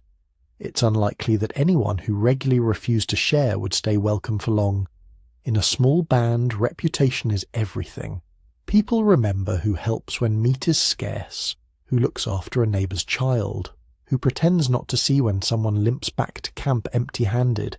Care for the injured may have been surprisingly deep. Skeletons from various times and places show people who survive for years with serious disabilities, healed fractures, damaged limbs, conditions that would have made independent hunting almost impossible. For them to live that long, someone had to feed them, carry loads for them, adjust the pace of travel. There may have been grumbling. No prehistoric group was a utopia. But over and over, the pattern hints at a basic truth. Small human bands often chose to carry their weaker members rather than abandon them. How do you keep such intense cooperation from collapsing under the weight of resentment and rivalry? One answer is leadership, but not leadership as a fixed throne. In many small-scale societies studied in recent times, influence tends to be situational. The best tracker leads the hunt. The person with the deepest memory of the landscape chooses the seasonal route. The calmest negotiator speaks during a tense meeting with strangers. When the crisis passes, those people go back to being ordinary members of the group. There may be individuals who are consistently respected, whose voices carry more weight. But power is fragile. Overbearing, selfish behavior can be met with criticism, mockery, or in extreme cases, quiet exile. In a world where almost everyone can in principle walk away, lasting domination is hard to maintain. Another answer is norms, shared expectations about how people ought to behave. These norms don't appear as written laws. They live in stories about greedy hunters who come to bad ends, in songs praising generosity, in the way a camp falls silent when someone crosses an invisible line. A child learns them not as abstract rules, but as felt reactions on the faces around them: approval, disappointment, laughter. Reciprocity is one of the strongest of these unwritten rules. If I share with you today, there is an expectation, not always spoken, that one day when I'm sick or unlucky, you'll share with me. Not immediately, not counted out in equal portions, but over seasons and years. This long memory of favours given and received weaves the band together. Sometimes reciprocity stretches beyond the immediate camp. A person might travel to another band's fire carrying gifts, meat, shells, a fine tool, and return weeks later with different goods, different news. Underneath the exchange are old agreements. Your people helped my grandmother's people during a bad winter. My uncle married your aunt. Our children will need each other someday. All of this is guesswork, informed by modern hunter-gatherers and the sparse hints left in ancient sites. Not every band was peaceful. Not every relationship was kind. Different environments likely produced different social patterns. Tighter groups where resources were scarce. Looser networks where food was plentiful. But whatever the local variation, the general picture seems clear. For humans to survive 150,000 years before cities, they had to become experts not just at hunting and hide-working and fire-making, but at living together. at raising slow-growing children in groups where everyone knew everyone else, at balancing rivalry with obligation, autonomy with belonging. Those invisible skills in cooperation would shape what came next. The routes they took across continents, the strangers they met, the bargains they struck, and eventually the first faint outlines of larger societies beginning to form beyond the horizon of the little band's fire. When a band decided to move, it wasn't because someone unfolded a map of the world and pointed to Europe or Australia. It was because the berries on the familiar hillside were ripening later each year, because a river that used to swell with fish after the rains now ran shallow, because someone's uncle had come back from a long visit with in-laws, talking about a valley 2 weeks' walk away where the herds were thick and the winters a little kinder. Most movements were short, following the seasons up and down a slope, shifting along coastline as shellfish beds recovered, circling back to a good campsite year after year. Over generations, though, these small decisions added up to something huge. Instead of one heroic march out of Africa, genetic evidence suggests many pulses of expansion and retreat. Groups spread north, then were pushed back by colder, drier phases. Others moved east along greener belts, then stalled when deserts expanded. Some waves may have left no descendants at all, their lines ending quietly in some forgotten valley. Climate opened and closed doors. In wetter periods, grasslands stretched like highways across what is now the Sahara, dotted with lakes and rivers. In those green Sahara windows, people and animals could move fairly easily between what we now call West Africa, East Africa, and the Mediterranean fringe. Later, as aridity returned, those routes narrowed or vanished, stranding populations in new regions, isolating some, forcing others to find different paths. Along coasts there was another kind of road. As sea levels rose and fell with the ice ages, shorelines crept far out and then back again. Wide coastal plains now drowned may once have been rich with shellfish, seabirds, and plant foods. Some researchers think early Homo sapiens hugged these shifting edges, travelling around the Arabian Peninsula, along the shores of the Indian Ocean, perhaps all the way to Southeast Asia in a series of small steps. Inland there were corridors, valleys with dependable rivers, mountain foothills where streams and forests offered predictable resources. Bands might follow migrating herds through these passages, learn the bends and landmarks so well that a child could one day guide her own children along the same route by memory alone. From the inside, these journeys were not grand migrations.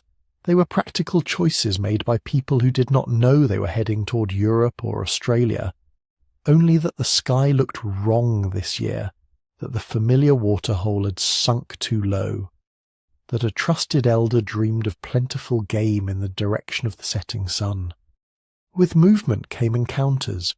By the time bands of Homo sapiens had spread into the Middle East and beyond, the world was already inhabited by other humans, Neanderthals in much of Europe and Western Asia, Denisovans and their kin across large parts of Asia, perhaps other lineages we barely glimpse in the genetic record.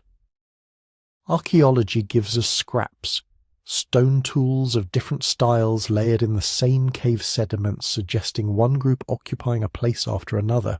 Sometimes their tools overlap in time, hinting that they might have used the same shelter in alternating seasons, or even shared the landscape at once. Genetics adds another layer. When researchers sequence the DNA of living people, especially outside Africa, they find small percentages that don't match typical Homo sapiens ancestry. A sliver looks Neanderthal. Another sliver in some Asian and Oceanian populations looks Denisovan. These fragments tell us that meeting was not just seeing smoke on the horizon.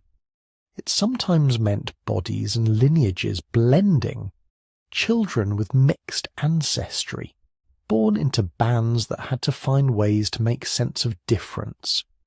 We shouldn't imagine constant harmony or constant war. The truth was likely a patchwork. In one valley, two bands might eye each other from a distance, wary, keeping to opposite sides of a river, occasionally trading a glance or a shout and nothing more. In another, a small party of travellers stumbles on strangers at a waterhole. Hands tighten on spears, voices rise, someone throws the first stone, or someone laughs, steps forward, offers a piece of meat or a brightly coloured shell. Admixture in the genes tells us that sometimes, at least, the meeting went beyond a single tense afternoon. Individuals crossed whatever boundaries existed, through capture, through arranged exchanges of marriage partners, through secret liaisons during joint hunts, or shared winters in the same cave.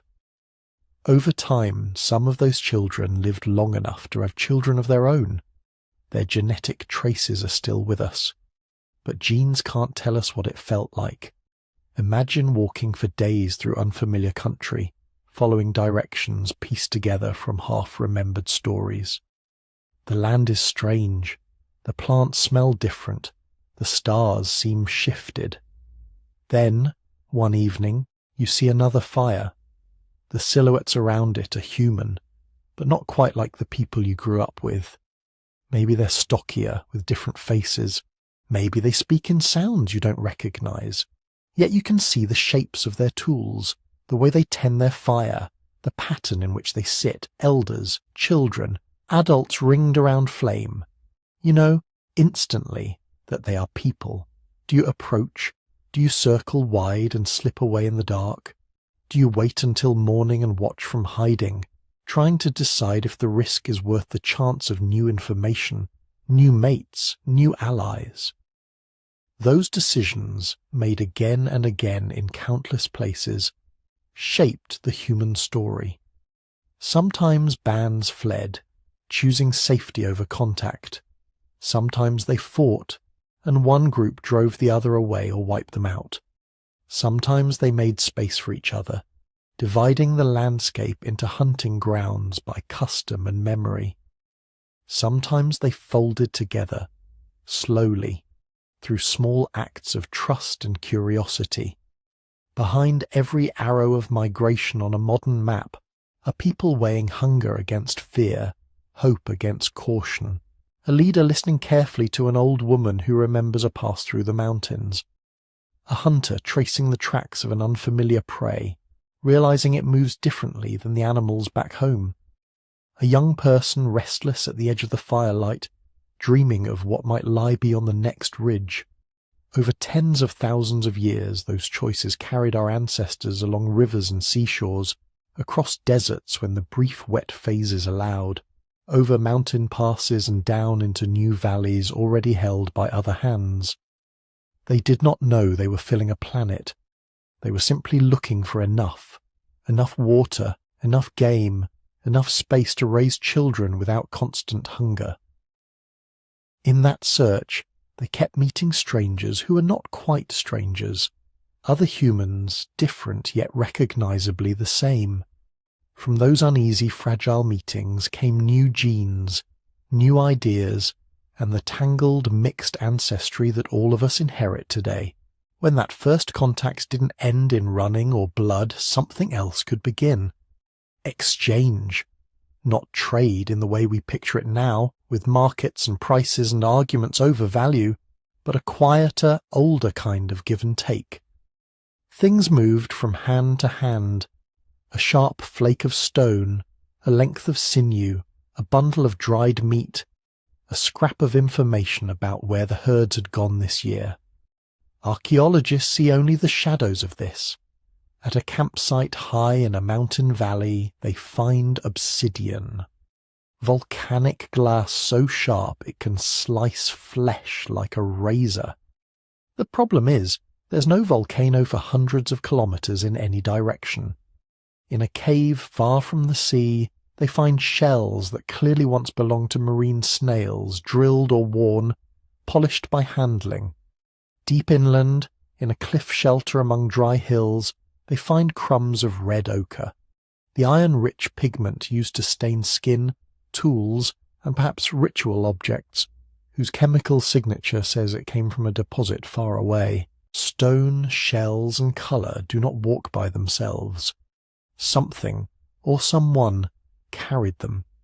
That someone might have been a band on the move, bringing familiar materials along as they shifted their range. It might have been a single adventurous person who wandered too far and never returned, their belongings left behind in a place their home band never knew. Or it might have been a chain of hands. This band meets that band at Waterhole, passes on a few prized items, which then travel with the recipients to the next meeting and the next. Over thousands of years, these small movements add up to astonishing distances. Obsidian from one quarry has been found spread over hundreds of kilometres. Shells from ancient shorelines turn up deep in continental interiors. Traces of particular ochre sources appear in sites spread across regions that would take weeks to walk. These patterns hint at networks, not paved roads or permanent caravans, but a web of paths and relationships along which things and ideas could flow. In a world where the climate kept shifting the rules, this web wasn't just convenient, it was insurance. You can imagine the logic even if we can't reconstruct the exact words. You meet a neighbouring band at a river crossing your grandparents used to talk about. The last time your people passed through, the salmon run was strong. This year, it is weaker. You've seen signs of drought to the south. The other band has news from farther north. They say the berries there are late but thick. The winter was hard, but the herds are rebounding. Maybe you offer them a bundle of dried meat in gratitude for the information. Maybe you gift a stone point made from a kind of rock they've never seen, purple and glossy, from a far-off hill your band visits once every few years. They respond with a shell pendant from the coast, or a piece of ochre from a cliff streaked with red that lies beyond your usual rounds. On the surface, this might look like simple swapping of goods. Underneath it is something deeper, a testing and strengthening of ties. You are signalling. We are the kind of people who give, the kind who remember, the kind who might welcome your cousin as a marriage partner, or shelter your injured hunter next winter, or share news when the rains fail. Anthropologists who study recent hunter-gatherer societies see versions of this everywhere. Gift-giving is rarely just about the object. It is a thread thrown outward, an invitation to a relationship, a promise, implied, not written, that help might flow along that thread if needed. In the long, unstable Pleistocene, those threads could mean survival. If a drought hit your home valley, it mattered enormously whether there were people 2 weeks' walk away who knew your name, who had eaten your food and laughed at your jokes, who had once accepted a gift from you and given something in return. It mattered whether your young people had married into their band, weaving kinship lines that crossed rivers and ridges. Each person carried a kind of social map in their mind. Not a picture of continents, but a web of memories. The place where your mother's sister went when she married. The band your father once travelled with during a lean year. The group that camped with you one cold season and taught your people a new way to set snares. The relatives of a man you traded spears with long ago. On that map, some names were closer, some farther, some tied to places you had never seen but had heard about in stories told softly around the fire. The map could guide decisions as surely as the stars. If this valley fails us, where can we go? Who might welcome us, at least for a season? Where can we send a daughter who wants to leave, a son who longs to see different hills, in a way that increases, instead of decreases, the chances that our grandchildren will have enough? These questions are part of why exchange mattered so much. Objects were signals. A bead made from a particular shell might show that you had kin near the sea. A distinctive style of stone point might be recognized as belonging to a certain region. Ochre from a far-off source might hint that your band had contact routes stretching beyond the horizon. Innovation rode along these routes too. You don't need cities or huge populations for new ideas to spread. All you need is occasional contact. If one band discovered a better way to shape a spear point, or a clever method for binding stone to wood, or a novel recipe for detoxifying a bitter root. Those techniques could radiate outward every time someone visited in-laws, met strangers at a waterhole, or shared a campsite with another group for a season. A person might return from such a stay with a new song, a new story, and a slightly different way of holding a hammerstone. Within a few generations, that slightly different method might be standard across an entire region, used by people who had never met the original innovator and never heard their name. In this way, culture could move faster than genes, faster even than people. If you're curious to explore these long, quiet networks more deeply, the full story in book form is available at sleepytimehistory.com. And, just for this week, there's a discount for listeners who want to drift off with a longer version of this journey at their bedside. Of course, when we trace these invisible threads through artifacts, we have to be cautious. A piece of obsidian far from its source might mean formal trade between groups who met regularly to exchange goods. It might mean a marriage, one person carrying a favourite knife when they left their birth band to join their partner's people. It might mean capture, someone taken in a raid, their possessions changing hands without any friendly agreement. It might mean simply that a band moved over several generations, dragging its material culture along like a comet's tail. The same shell bead could be a treasured heirloom, a bride wealth gift, a lucky charm lost in the grass, or a token dropped by someone passing through a place for the first and only time. From a distance of tens of thousands of years, all we see is that it is here and that its origin was there. So instead of a single, neat story about trade routes, it may be better to imagine a shifting mesh of contacts, sometimes thick and busy, sometimes thin and frayed, some paths used often, others rarely, some relationships warm and trusting, others edged with competition or fear. Yet, through all that complexity, one pattern keeps emerging. Humans, even in small scattered bands, were not isolated dots on the landscape. They were nodes in a living network, bound together by gifts given and received, by news carried across ridges, by marriages that braided one band's fate to another's. Those invisible threads would grow denser over time. As tools became more specialized and symbols more common, the same network that once carried a few pieces of obsidian and shell would begin to carry something even more powerful: shared meanings, shared songs, shared ways of seeing the world. That is where we turn next. Before there were temples or written scriptures, there was colour. Long before the famous cave paintings of Europe, people in Africa and elsewhere were collecting lumps of red, yellow and black ochre. They ground them, scraped them, rubbed them into powder. At some sites, blocks of ochre are worn smooth along the edges, as if from years of handling. Others are scored with deliberate cross-hatched lines or patterns that don't seem to serve any obvious practical purpose. What did those lines mean? We don't know. They might have been marks of ownership. This is mine, or this belongs to our band. They might have been early attempts at counting, tallies for kills, seasons, or journeys. They might have been the first hints of something more abstract, a sign that stood for a clan, a place, a story. Or they might have been nothing more than idle scratching, the way someone today might doodle shapes while thinking. Even that would be important. It would show a mind comfortable with making marks that are about ideas, not just things. The ochre itself may have carried meaning even without designs. Bodies stained red could signal strength, beauty, adulthood, or readiness for a ritual. Certain colours might be reserved for healers or for the dead. Children watching their elders paint each other's skin would learn, wordlessly at first, that colour could mark out who you were and what moment you were in.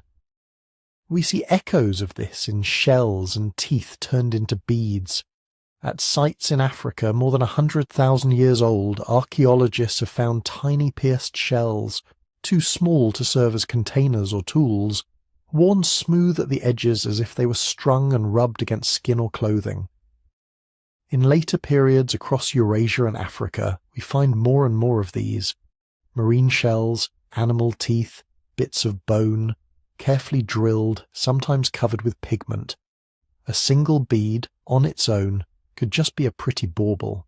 A whole string of beads, following a particular pattern, worn in a way recognizably similar from one site to another, begins to look like a message. Maybe certain arrangements signalled, "I am ready to marry," or "I belong to the people of the Northern Valley." Perhaps some patterns marked someone as a skilled hunter, a successful midwife, or a person who had taken part in a dangerous rite. Whatever the exact meanings, beads turned the body into a surface for symbols.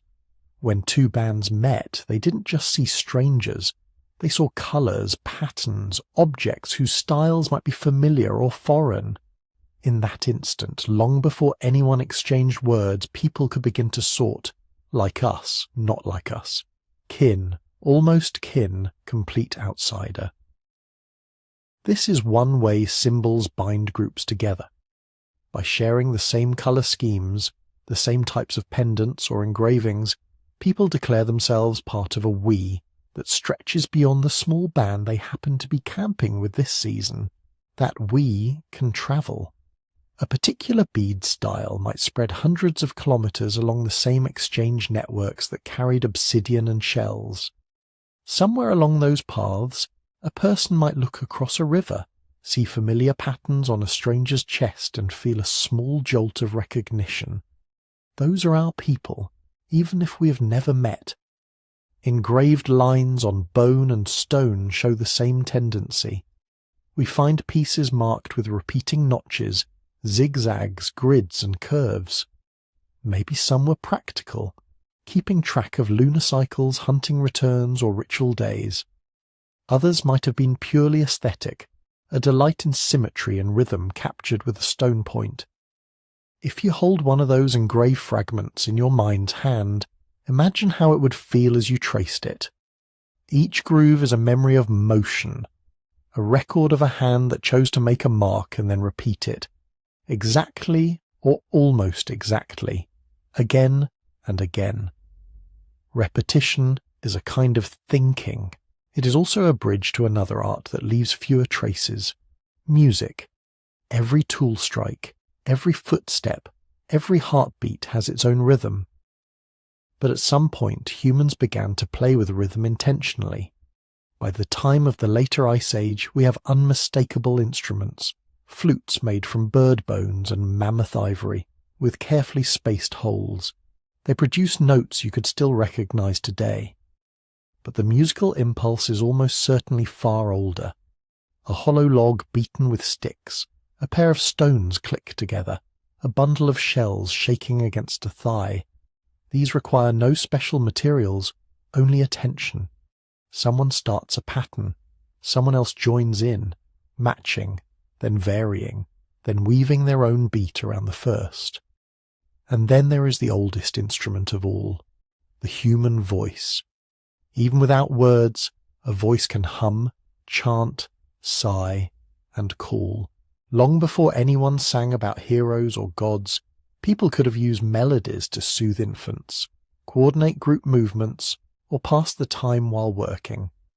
Simple songs might have carried instructions, how to weave a net which plants together in forms that were easy to remember and easy to teach. Around a campfire at night, when hunting was over and the dark pressed in close, these sounds would gather people together. One person might begin a low, pulsing rhythm on a drum-like surface. Another might clap softly along. Voices rise and fall, some keeping to the main line, others adding flourishes no one planned in advance.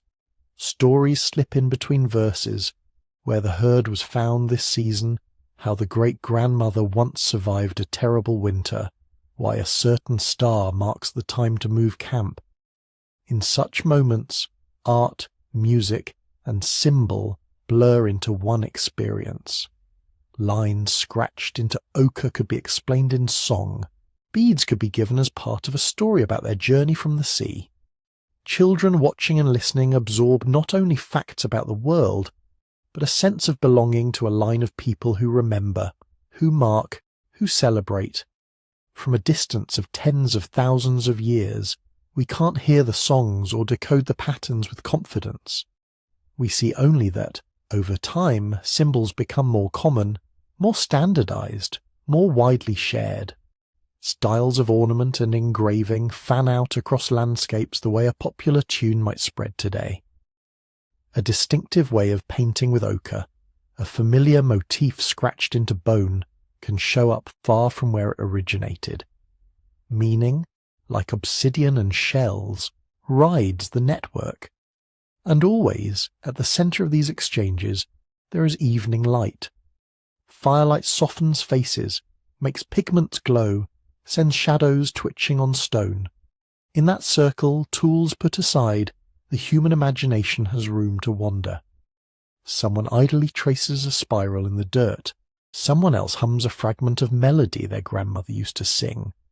A child asks what the marks on the old bone mean, and an elder perhaps tells a story that connects those marks to ancestors, to places, to events long past.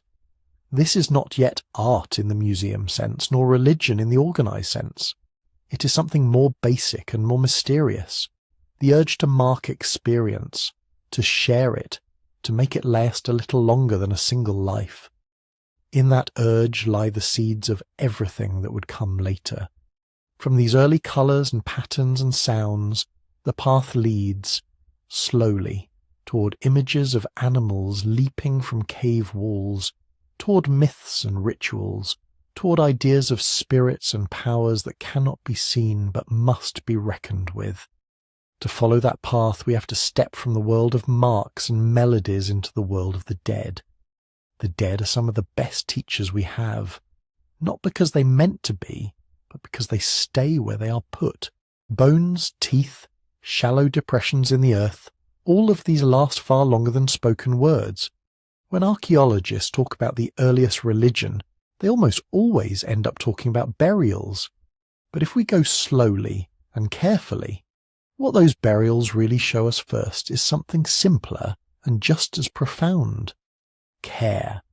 Very early in the human story, before clear art, before obvious shrines, we find skeletons that don't look like simple accidents. Bodies laid out in positions that seem deliberate rather than random. Limbs tucked, hands drawn up, heads resting as if on an invisible pillow. In some Neanderthal and early Homo sapiens sites, the pit that holds the body is just a little deeper than you would expect if someone had simply abandoned a corpse. The soil around it sometimes shows a different texture, a sign that it was dug and then refilled. In a few places there are stones placed like markers, or slabs used to cover the grave.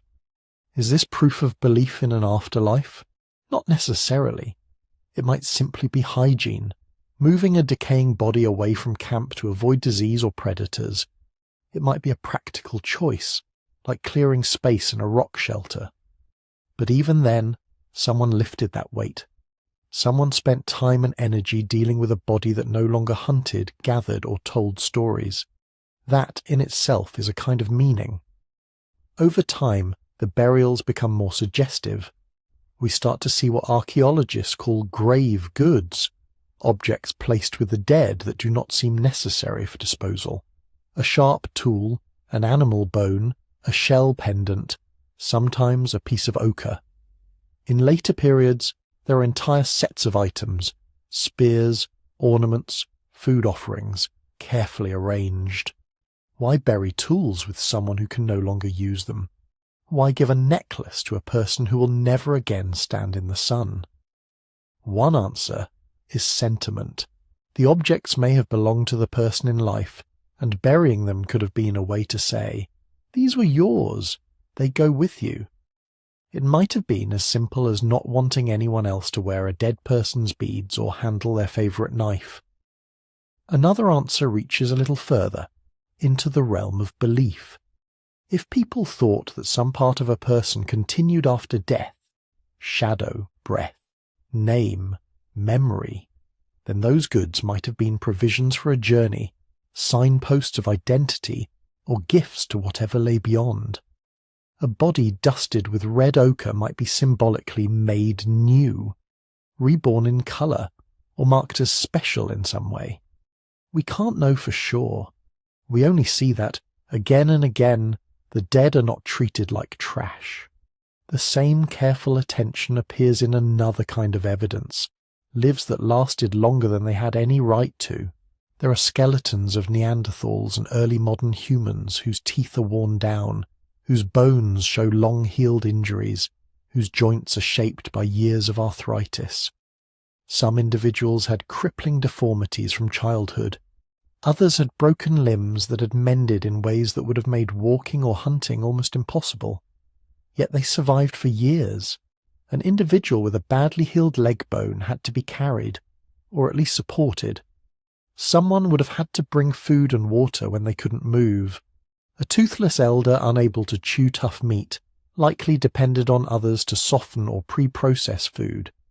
This is measurable compassion. In a world without hospitals or pensions, feeding and protecting someone who could no longer contribute much to hunting or gathering is a real cost. The group pays that cost anyway. That suggests emotional bonds strong enough to override strict efficiency. Parents, friends, partners, elders. These roles meant something beyond immediate usefulness. When such a person finally died, grief would not be a modern invention. Tears, quiet periods, the urge to talk to the absent as if they were still listening. These are near universal human responses today. It is hard to imagine that our Pleistocene ancestors, already capable of complex speech and symbolic thought, felt nothing when a loved one's sleeping place was suddenly empty. In that emotional landscape, the idea of an unseen world finds fertile ground. A body is present, warmth fades, breath stops. The person who laughed, argued, sang, the one you still see in the shape of that face, is suddenly not there in the way they were. Where did that something go? Different bands, different species might have answered that question in different ways. Maybe they thought the dead lingered near waterholes or certain trees. Maybe they believed that dreams were visits from those who'd gone ahead. Maybe an odd sound in the night, a flash of light, a run of good or bad luck was interpreted as the work of invisible companions. From hints in much later hunter-gatherer societies, some researchers suggest that early shamans, or shaman-like figures, may have already existed in these deep times. People who were particularly skilled at entering altered states, through drumming, dancing, fasting, or plants, might have been seen as travellers between the everyday world and some other layer of reality. It's possible that such people led funerary rites, spoke to the dead on behalf of the living, or helped the living interpret strange experiences as messages. But here, more than anywhere, we are walking on thin ice. Bones do not tell us who chanted, or what they saw behind closed eyes. What we can say is that certain patterns line up. Burials with special treatment, pigment dusted over bodies, objects placed and arranged, evidence of long-term care for the weak and the old. All of these together make a picture in which the dead matter, in which they remain social beings whose fate must be managed, whose memory must be tended. At the same time, we have to be wary of projecting full-blown religions backwards. A neat grave does not automatically mean belief in heaven and hell. A few shells near a skeleton do not guarantee a fully formed mythology, priesthood, or moral code. Many of the practices we see could be rooted in habit, in tradition for its own sake, in the simple desire to do what our people have always done when someone dies. And yet even that continuity is striking. To do something the same way, generation after generation, is to treat it as important. Children watching a burial learn that death is not chaos. There is a pattern. The body is placed here. The ochre is used like this. The beads go there. The people stand or sit in a certain way. Words are said. or silence is kept. Ritual, even in its simplest form, creates a bridge between the visible and the invisible. You cannot see grief, but you can see what people do with their hands when they grieve. You cannot see an ancestor, but you can see the place where their bones lie, the stone that marks it, the path your feet take each time you visit. In the long view, the specifics of belief shift and blur. Spirits, gods, ancestors, forces of nature. The labels change, the stories multiply. But under all of that lies something we can recognize across the gulf of tens of thousands of years. Love and loss. Those are the currents that carve deep channels in human behavior. They motivate people to carry an injured companion through difficult terrain, to share scarce food with someone who can never repay them, to spend precious time digging into hard ground to make a resting place. Stone tools chip and scatter, art crumbles, shell beads break, but graves and healed bones keep whispering the same core truth. Long before there were temples or holy books, humans were already making room in their lives for the dead and for the feelings the dead leave behind. Those feelings, of connection to someone no longer present, are not the end of the story. They are the beginning of a new one. Because once you live in a world where the most important parts of a person can be absent yet somehow still felt, you are only a step away from imagining other unseen forces as well. For most of the story we've been telling, the idea of staying in one place on purpose would have sounded odd. If you're a skilled forager in a rich landscape, moving is not a burden, it's a strategy. You follow ripening seasons the way we follow calendar months. You know where the berries will be sweet in early summer, where the shellfish will be safe after the storms, where the herds tend to pass when the first frosts arrive. Your map is not a flat picture. It is a schedule written in memory. In that kind of world, agriculture, in the later, full sense, ploughed fields, permanent houses, rows of domesticated plants, was not an obvious upgrade. It was a huge risk. A mobile band that knows its territory well can ride out local failures. If nuts don't set well in one valley, you walk to another. If game becomes scarce in one region, you tap into kin networks somewhere else. Diversity is your insurance policy. You eat dozens and maybe hundreds of different species over a year. Diseases that wipe out a single plant hardly touch you. Early farming flips that logic. You clear land, you burn brush, cut trees, build fences. You invest months of labor into a few species of plant that all share similar vulnerabilities. A freak frost, a swarm of insects, an unexpected drought, and an entire year's food can disappear. It's not surprising that when anthropologists compare early farmers to neighbouring foragers, the results are mixed. In many regions, the first farmers are shorter, have more signs of nutritional stress, more dental disease from increased starch. They work harder, for longer hours, to squeeze calories from the earth. So why did anyone make that switch? The answer is that they didn't, all at once, and not in the way we often imagine. Before fields came something quieter, intensification. Imagine your band returning to the same valley again and again over the years, because it is especially good. The wild stands of grain there are thicker, the tubers fatter, the water more reliable. At first you simply harvest what you find, but slowly habits creep in. As you cut seed heads, you shake some out nearby, where the soil is good. You start favouring plants whose seeds shatter less easily, because they're easier to collect. Without any conscious plan, you're already nudging the genetics of those wild plants. You burn the underbrush in a controlled way in early spring, knowing that next season the fresh growth will attract game and encourage certain edible plants. You protect a stand of fruit trees from being overbrowsed by animals, maybe by piling dead wood around the youngest trunks. You dig storage pits into cool soil or rock, lining them with grasses or bark, caching nuts and dried meat for the lean season. None of this feels like farming. It feels like intelligent foraging. But over generations, these small acts reshape the landscape. Archaeologists find traces of this in many places long before full agriculture.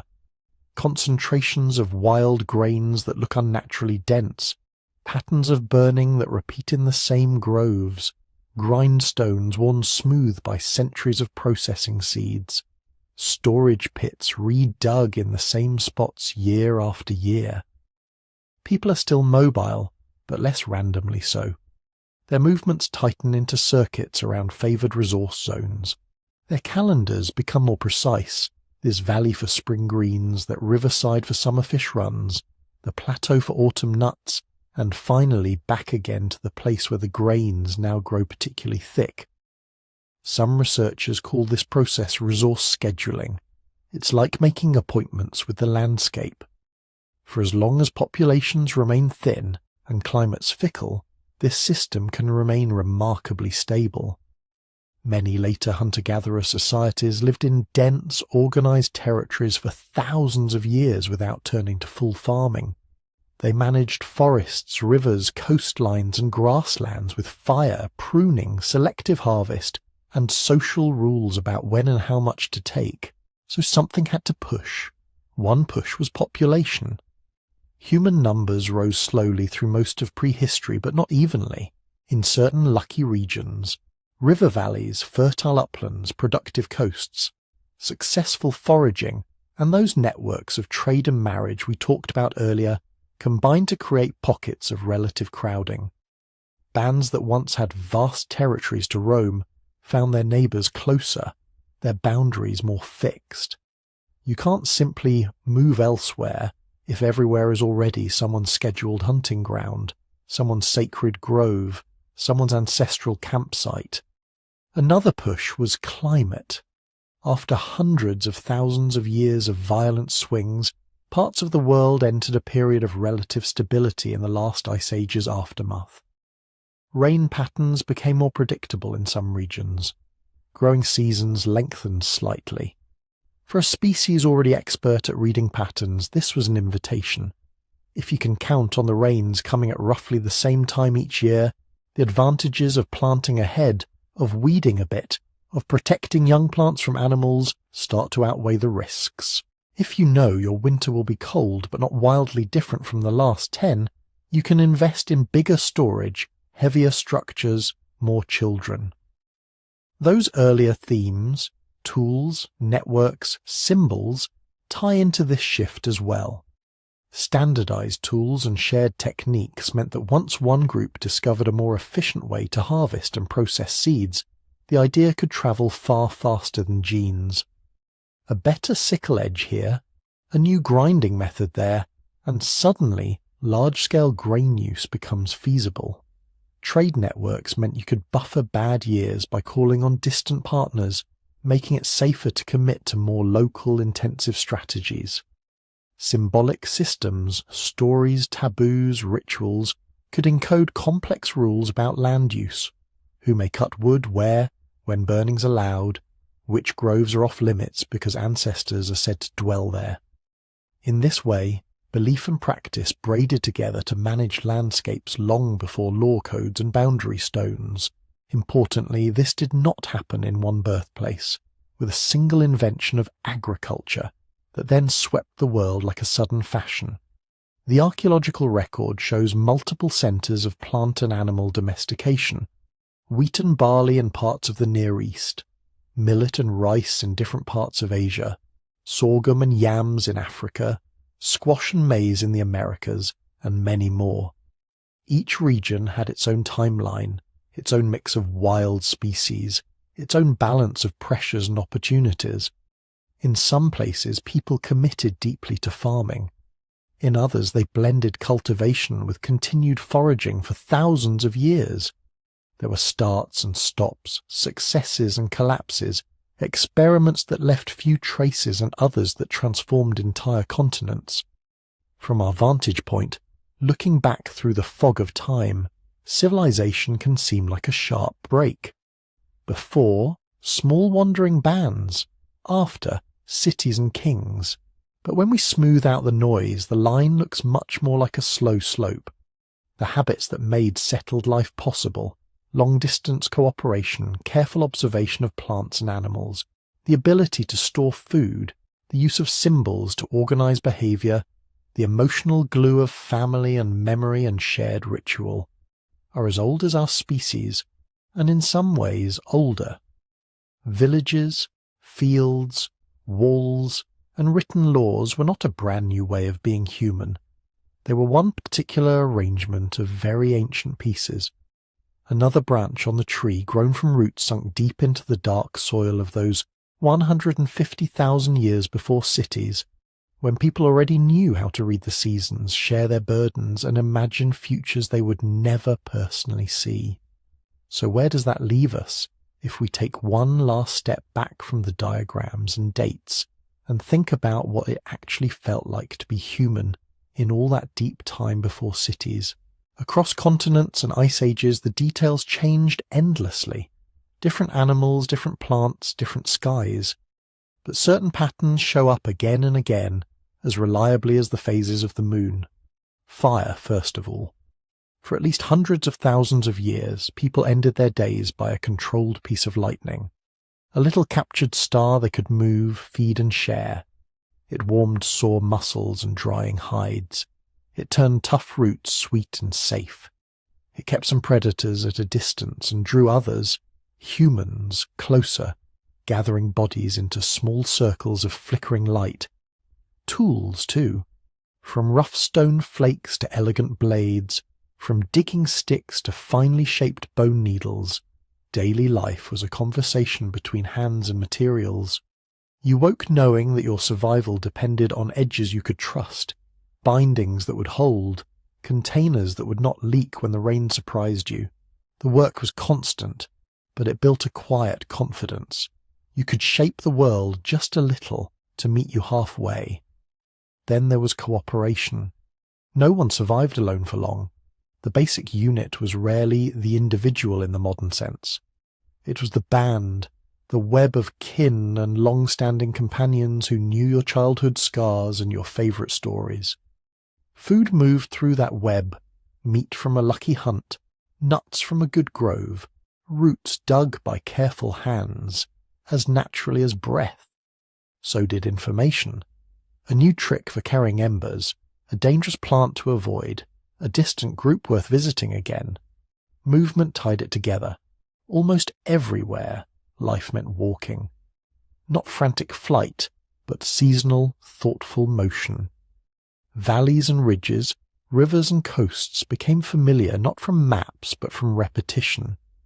Feet and memory traced the same paths again and again, and over generations those paths connected to others, until the whole planet slowly filled with routes known by heart. Migrations, meetings, partings, returns. These were as much a part of the human condition as hunger and sleep. And running through it all were symbols, not at first in carved monuments or written scripts, but in songs, gestures, shared rituals, marks on rock, arrangements of objects in graves, ways of saying, this matters, this place, this ancestor, this story about how the world began, or why you should never fish in that pool in late summer, meaning layered over landscape, until even a plain hillside could be crowded with invisible significance. These are the pieces we're most confident about, because they leave traces we can see. Hearths, tools, bones, residues of pigments, patterns in genes. But a great deal remains in shadow. We do not know the exact words people used to comfort a frightened child 10,000 generations ago. We do not know the melodies that rose over a camp on the night before a dangerous hunt, or the full shape of the stories told about animals that are now long extinct. We can only glimpse them, dimly, through fragments. New discoveries change the picture all the time. A cave floor scraped a little more carefully reveals a footprint. A bit of DNA preserved in sediment redraws a migration route. A redated site pushes back the origin of some skill we thought was recent. The long night before cities is not a fixed painting. It is more like a slowly developing photograph, details sharpening as more light is added. But even with all that uncertainty, a final scene suggests itself. Imagine the end of a day, somewhere on an ancient plain, or in a forest clearing, or on a pebbled beach above the tide. The air has cooled. The sun has gone. Overhead the sky is a bright river of stars untouched by walls or smoke or street lamps. A small fire burns low, more embers than flame. Around it sit perhaps 20 people, elders with lined faces, adults loosening their shoulders after a long day, children fighting sleep. They have eaten. Bellies are not full the way we would define it, but satisfied enough for tonight. A few tools lie nearby, half finished. Someone turns a piece of stone in their hands, testing its balance. Someone else hums under their breath. A baby stirs, then sinks back into breathing that matches the crackle of the coals. Beyond the circle of light, the land is vast and dark and alive. Insects call. A distant animal moves through brush. Farther still, other fires burn, unseen but imagined, where other bands sit under the same stars, telling different versions of the same very old story. Who we are, where we came from, how we should live.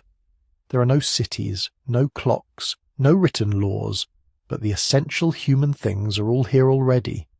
Warmth shared, dangers remembered, tools laid ready for tomorrow, minds wandering out beyond the horizon and backward into the past.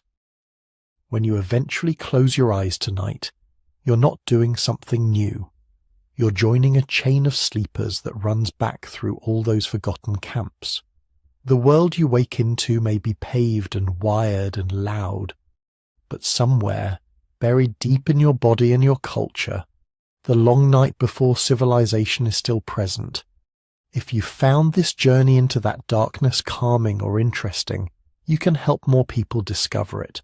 Gently tap like, if you haven't yet. If you'd like more slow dives into deep time and quiet history, you can subscribe and let the next story find you when you're ready to drift off again. I'd also love to hear where you're listening from. A city apartment, a countryside bedroom, a long train ride, a ship at sea.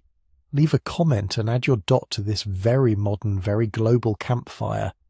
And if your curiosity is still awake behind your closing eyes, there's a book waiting for you. It's all about these prehistoric secrets, the hidden lives behind the artifacts and bones. You can read more about it and pick up a copy if you like at sleepytimehistory.com. For now, though, the fire is low. The stories are finished. Let the long night stretch out as it has for so many thousands of years, and rest.